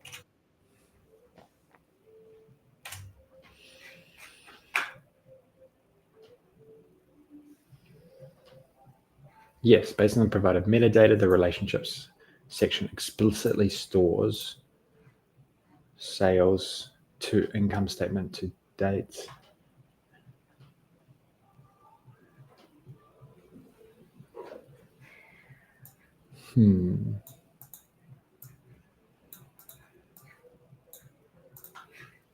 It's interesting. I'm not even quite sure of that, but maybe it's the case.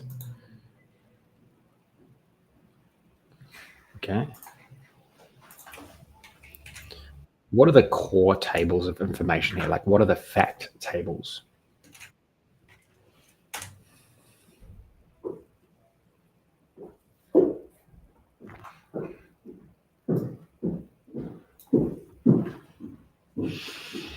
Based on the metadata analysis, sales, invoices, income statements, balance sheet data. Okay. Company expenses. Yep. These tables are essential. Okay. So this is the way we've structured it, is like you can have a deep conversation with your actual data model. It's like chatting to your data model. And it's because we set up this initial analysis that enables you to do that.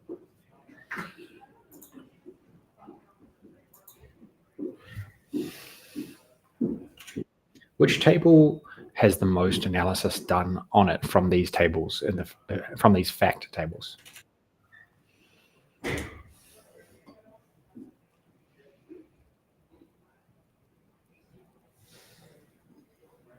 My guess is income statement, but we'll see. Based on the analysis, appears to be the sales table, while the inferred income statement table is also heavily analyzed. Here's a breakdown of the fact tables and where they are primarily analyzed. Therefore, the sales table is the one with the most analysis done on it among the identified fact tables. Okay.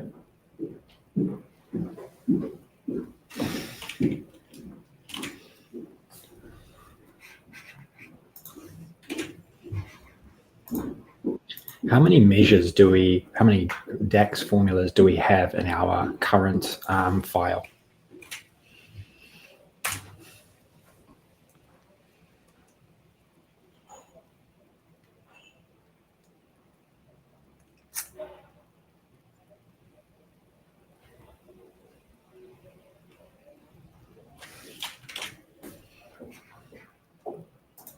Why can't you count these up yourself?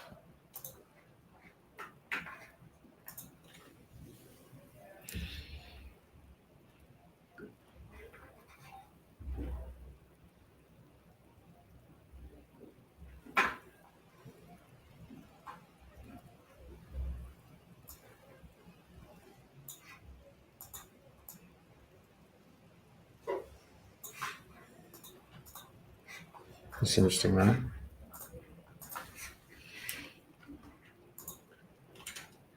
I thought you had access to the DAX measures extraction file as well.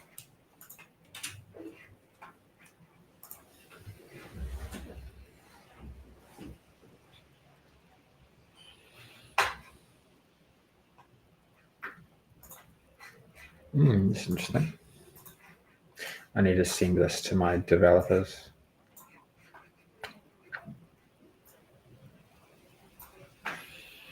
Let me just send this.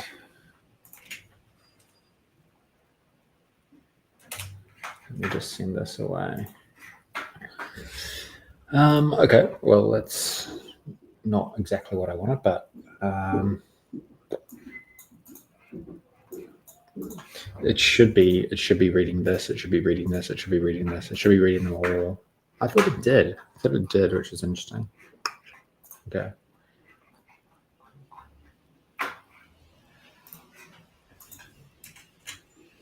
What are the measures that are used the most in this particular file, in this particular report?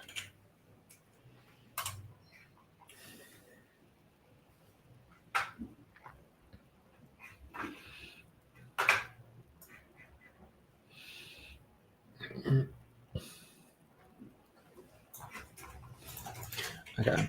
What is some analysis that we could complete here that is not done already?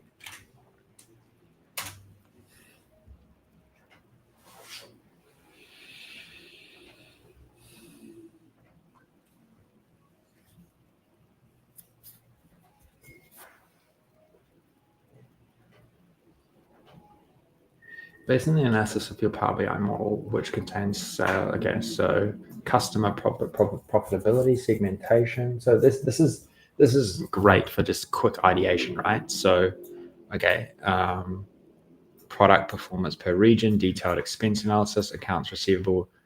Okay.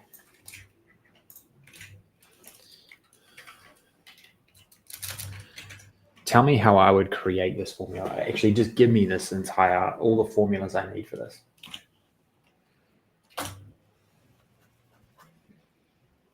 So you can actually ask for specific formulas this way as well.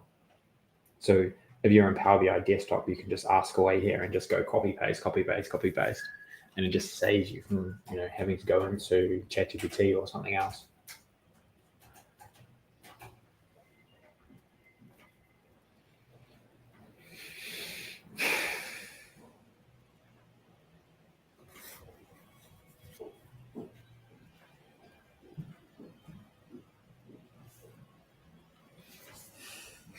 Okay, so it's going to come back. I mean, this is insane. Okay, let's break down the accounts receivable, the core idea. Okay, so it explains the whole thing for you. It's crazy. Okay, obviously I don't have it open to actually test it. I won't test it because that will just take too long. But how to create aging visualization. Okay, that's pretty cool. Okay, so I need to create like a front page for this. Or actually, I need to create like a title page, which becomes like a navigation feature around the report. How would I actually do that, please?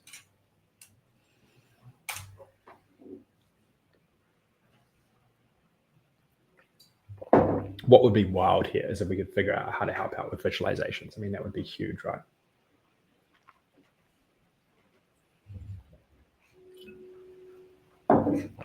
Okay, creating a title page that doubles as a navigation hub is a great way to improve the user experience.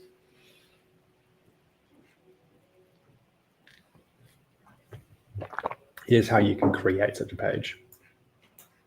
Click the new page, boom, boom, boom, design the page, add navigation buttons, format the button, repeat for all navigation links, hide target pages.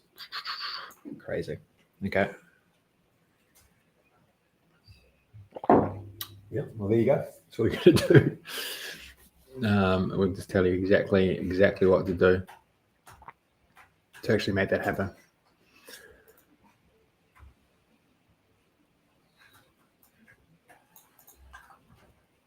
So the idea is like not all of these are going to be perfect from the start. Okay, not all, like maybe there might be a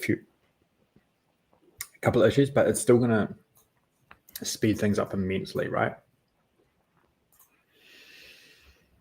So, and then if I want to go deeper into something like this, I can go.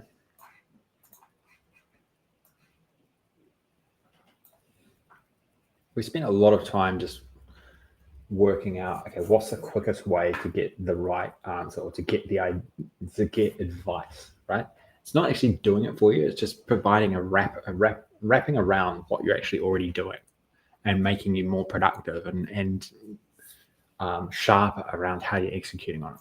Here's an explanation of the Power BI code. Key business questions. Code primarily calculates net income, which answers the fundamental business question: how much profit did the company make? Okay. Implementation steps.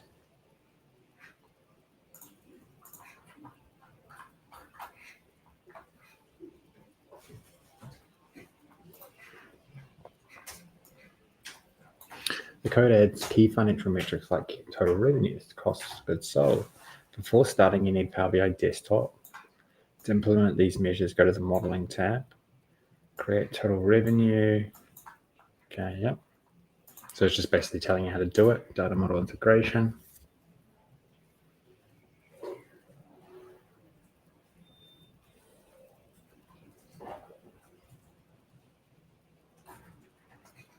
These measures calculate financial figures using data from your income statement. Yeah, so it's just detailed advice on how to do everything step by step.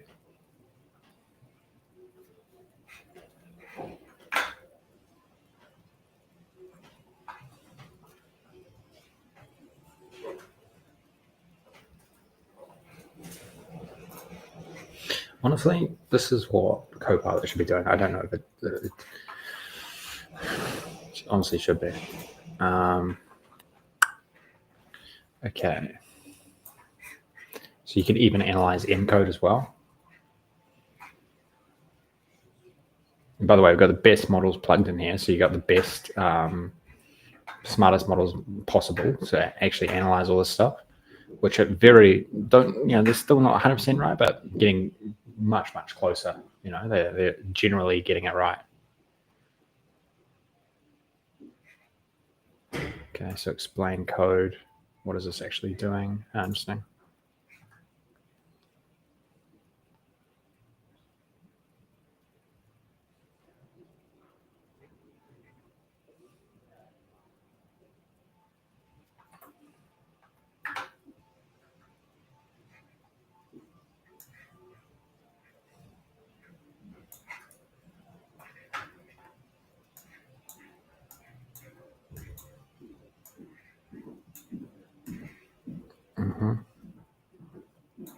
Okay, so some sound advice there as well. So I wonder if anyone has any ideas, how would we improve this? How could we make this even better? That's my question to you. How would we make this even better? It's an interesting thought process, right? One of the things that happens is you make a lot of updates, you make a lot of upgrades, right? And you want to send it back through, right? So you got to go and download the metadata again and get that all the latest updates done as well. So, making that a bit more seamless. The visualization piece could maybe be broken out a little bit better, like maybe have some ideas around visualizations. Another thing we can do here. Okay, so check this out. This is where all of these tools start coming together, right? You'll start to see my vision. You'll start to see the vision of Enterprise DNA a bit more here. Okay, so I can come into no code now. Okay, actually, I can actually. Let's go from here, right? Okay, we'll go back here. Go to my GitHub repos. Okay, so I can look up Power Vibes, right?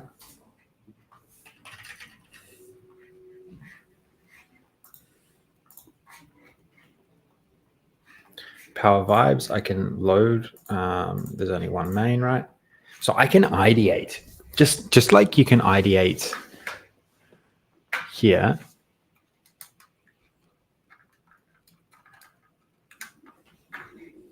Okay, just like how we are ideating here with our chat to data model, right? This is what I do as well, is that I ideate here. To just on new features and new ideas and things like that, right? Because it's the same thing. It's just this time it's just files. I don't know why this is not really coming through though.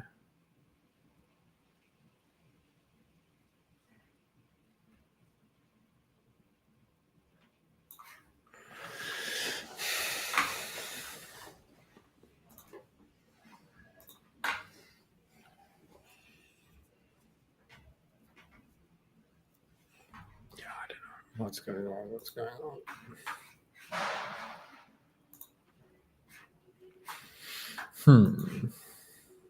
It's not good.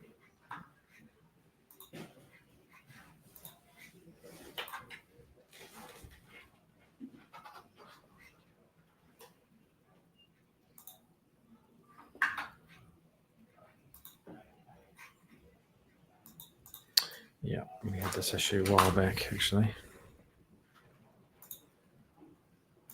It's timed out, far out. This stuff just drives me mad.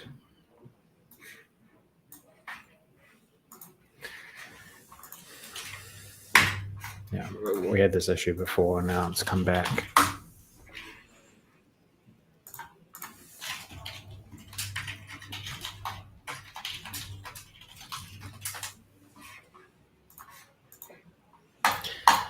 Okay, well, obviously can't use that. That's annoying, but that's softening for you.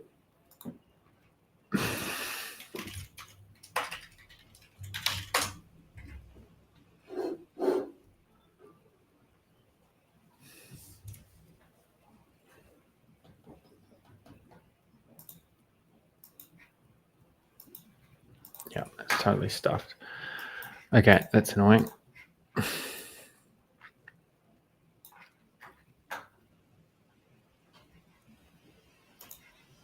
Anyway, what I was going to do is I was going to ideate around what could be done.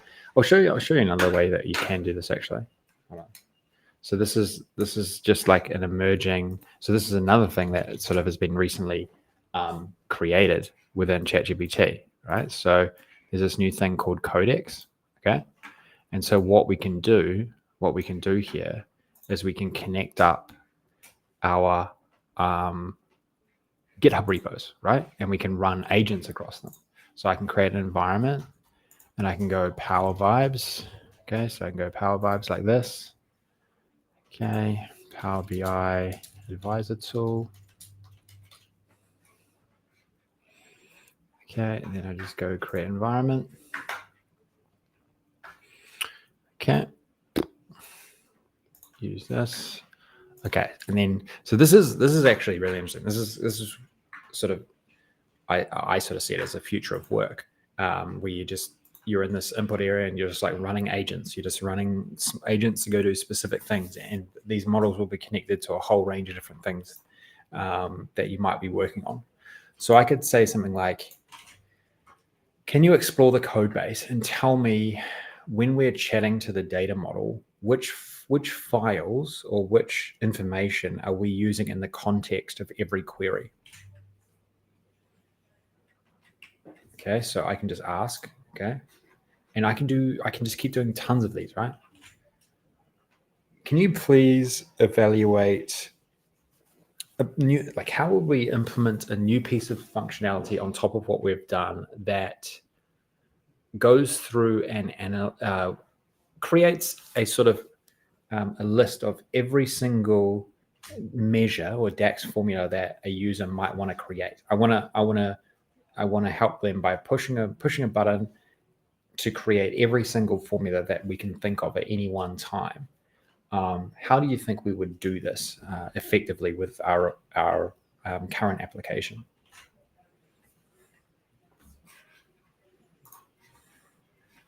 So every minor question you have, you can just type it into here, and it's like you can get a custom response around it, right? So it's kind of similar to what we built in no code that I was showing earlier, where you can just ideate with when you select specific files. But this is sort of, you don't select anything; it just goes and evaluates the entire code base every single time and comes back to you.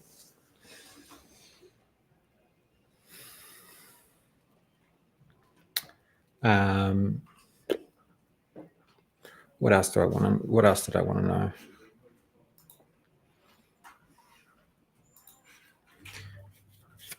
Okay, what do you think we could do around visualizations? So not only I don't want to just have text telling people what they can do, what they could do. I would love to be able to create an environment or a section of the site where visually we kind of show them what they could do potentially based on their actual model. How do you think we could maybe look at doing that?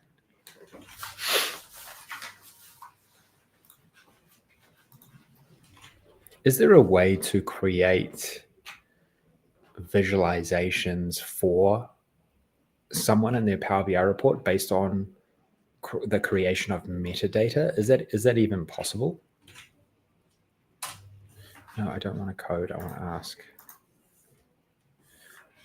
Okay, so you see here that it's just like agents doing all your work for you.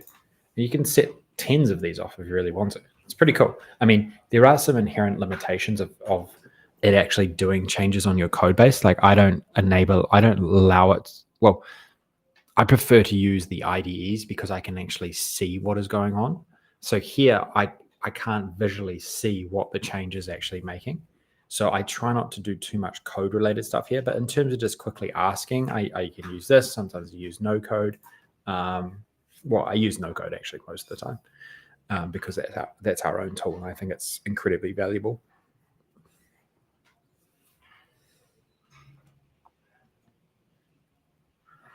And I love the fact that I can just jump. I can just jump between all our different apps really quickly and just ask. So that's a pretty cool feature too.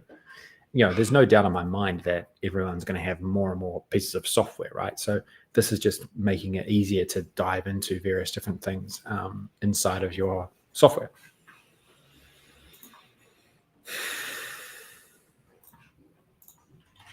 I want to automate a lot more for the user on all parts of their Power BI development. So how can we set things up in a way where, we help them on their data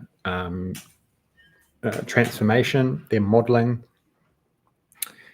formulas, and visualizations? Like how can we segment it in the experience so that they can click through and get on-point recommendations that they can action within the app?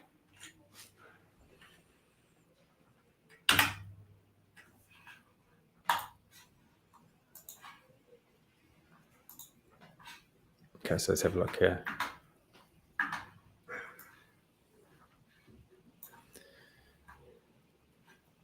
Okay. So the repository extracts DAX measures from Power BI metadata. Analysis prompts are assembled by run analysis. So I was asking here how, okay. To implement an auto create all DAX formulas feature, you can leverage the current analysis workflows. Create a new analysis type, add a row and analysis type switch with a prompt, instruct the answer to generate comprehensive set of on metadata and the extracted measures. Reuse run analysis. Add a button in the dashboard called Start New Analysis. Results can be displayed. Okay. You can always feed that back into your AI coding tool, by the way. Okay, so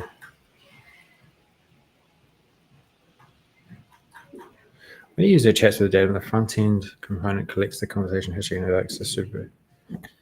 Inside the edge function, the handler gathers contextual information. Yeah, okay. The fetch content is inserted into a prompt that includes, yeah, so it's interesting that it was actually inserting it. This combined prompt is passed to generate response.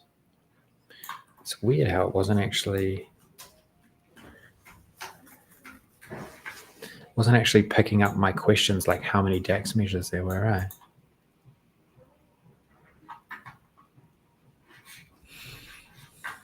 Interesting.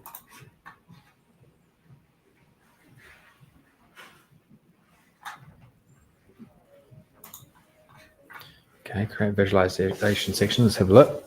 Okay. The repository already passes metadata for tables. Okay. The project currently answers metadata, but it doesn't visualize the data model. You could create a new data model visualization page, backend, use extract data model.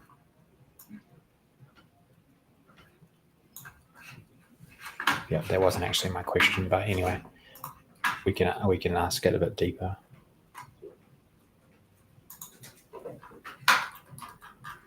So a way to create visualizations. The repository's README describes Power as a tool. One of the edge functions uses the metadata to build a prompt for an AI model. When the user asks how it works, okay, no, that's not very helpful. So it's not. This is why I think it's better to use no code in these cases, because you can actually select specific things and you can really drill into that. So because the context here is so large, this is the main issue, is that this is, this is hundreds of thousands of rows of content, right? Of code. So it just doesn't actually see. It doesn't actually see it all. Okay, so it's just telling me.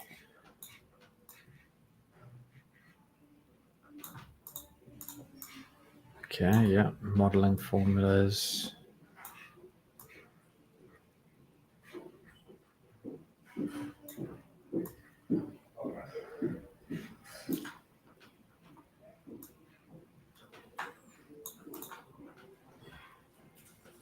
Organize available analysis into thematic groups. It currently separates initial analysis and secondary analysis. Additional groups like transformations modeling. Keep the AI advisor accessible to build on these mechanisms. Wow, look at that. Let's go. To build on these mechanisms, M-code and DAX extraction, dynamic prompt composition, and group analysis in the sidebar, you can provide automated recommendations. Okay, I think I have to explore a little bit more. I think that's just a bit high level. But anyway, it's just an idea of what Codex can do. And look, I'm telling you, this is going to be the future of work. Like if you'll be managing an email from something like this, I can guarantee it. You'll be creating presentations from something like that. You will be analyzing data from something like this. This is what these clients are going to try and do. This is what these AI tools are going to become. No doubt about it. Basically, no doubt about it. This is exactly what's going to happen. And it's incredibly powerful if you think about it, what's going to be possible, all within one space. Going to many different apps is probably, it's a long way to go, but it's going to become less and less. Like you'll be able to do a lot within single spaces.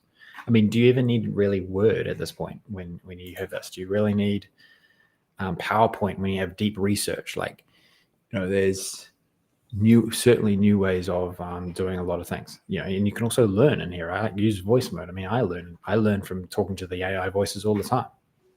So it's definitely changing fast. Like what you should build, but also how work is going to get done. No doubt about it.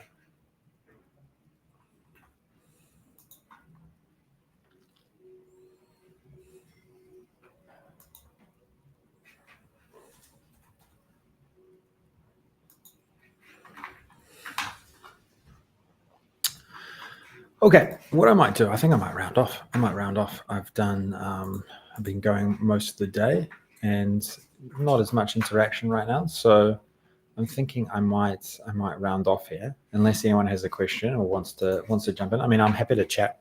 I'd love others to showcase what they're doing. That's I think probably one of the best things that we could be doing. But maybe we'll be a bit more organized for next time.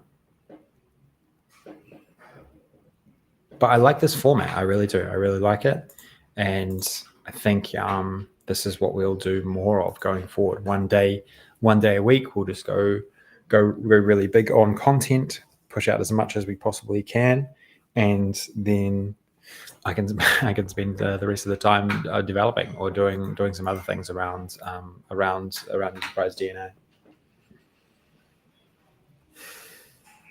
Okay, I'm going to round off. I've had a good day and look forward to showcasing more in time. We're closing in on a 5-hour stream here, so I think we've done well for the first AI Builders Live. But you'll see a lot more of this content in shorter forms and in lots of other different formats that we're going to reuse over the next week, and we will have another one for you next week. So I think once a week is probably all I can do at this point. It's quite a big effort to run these all day. Okay, thanks all. Rounding off. Appreciate it. Take care.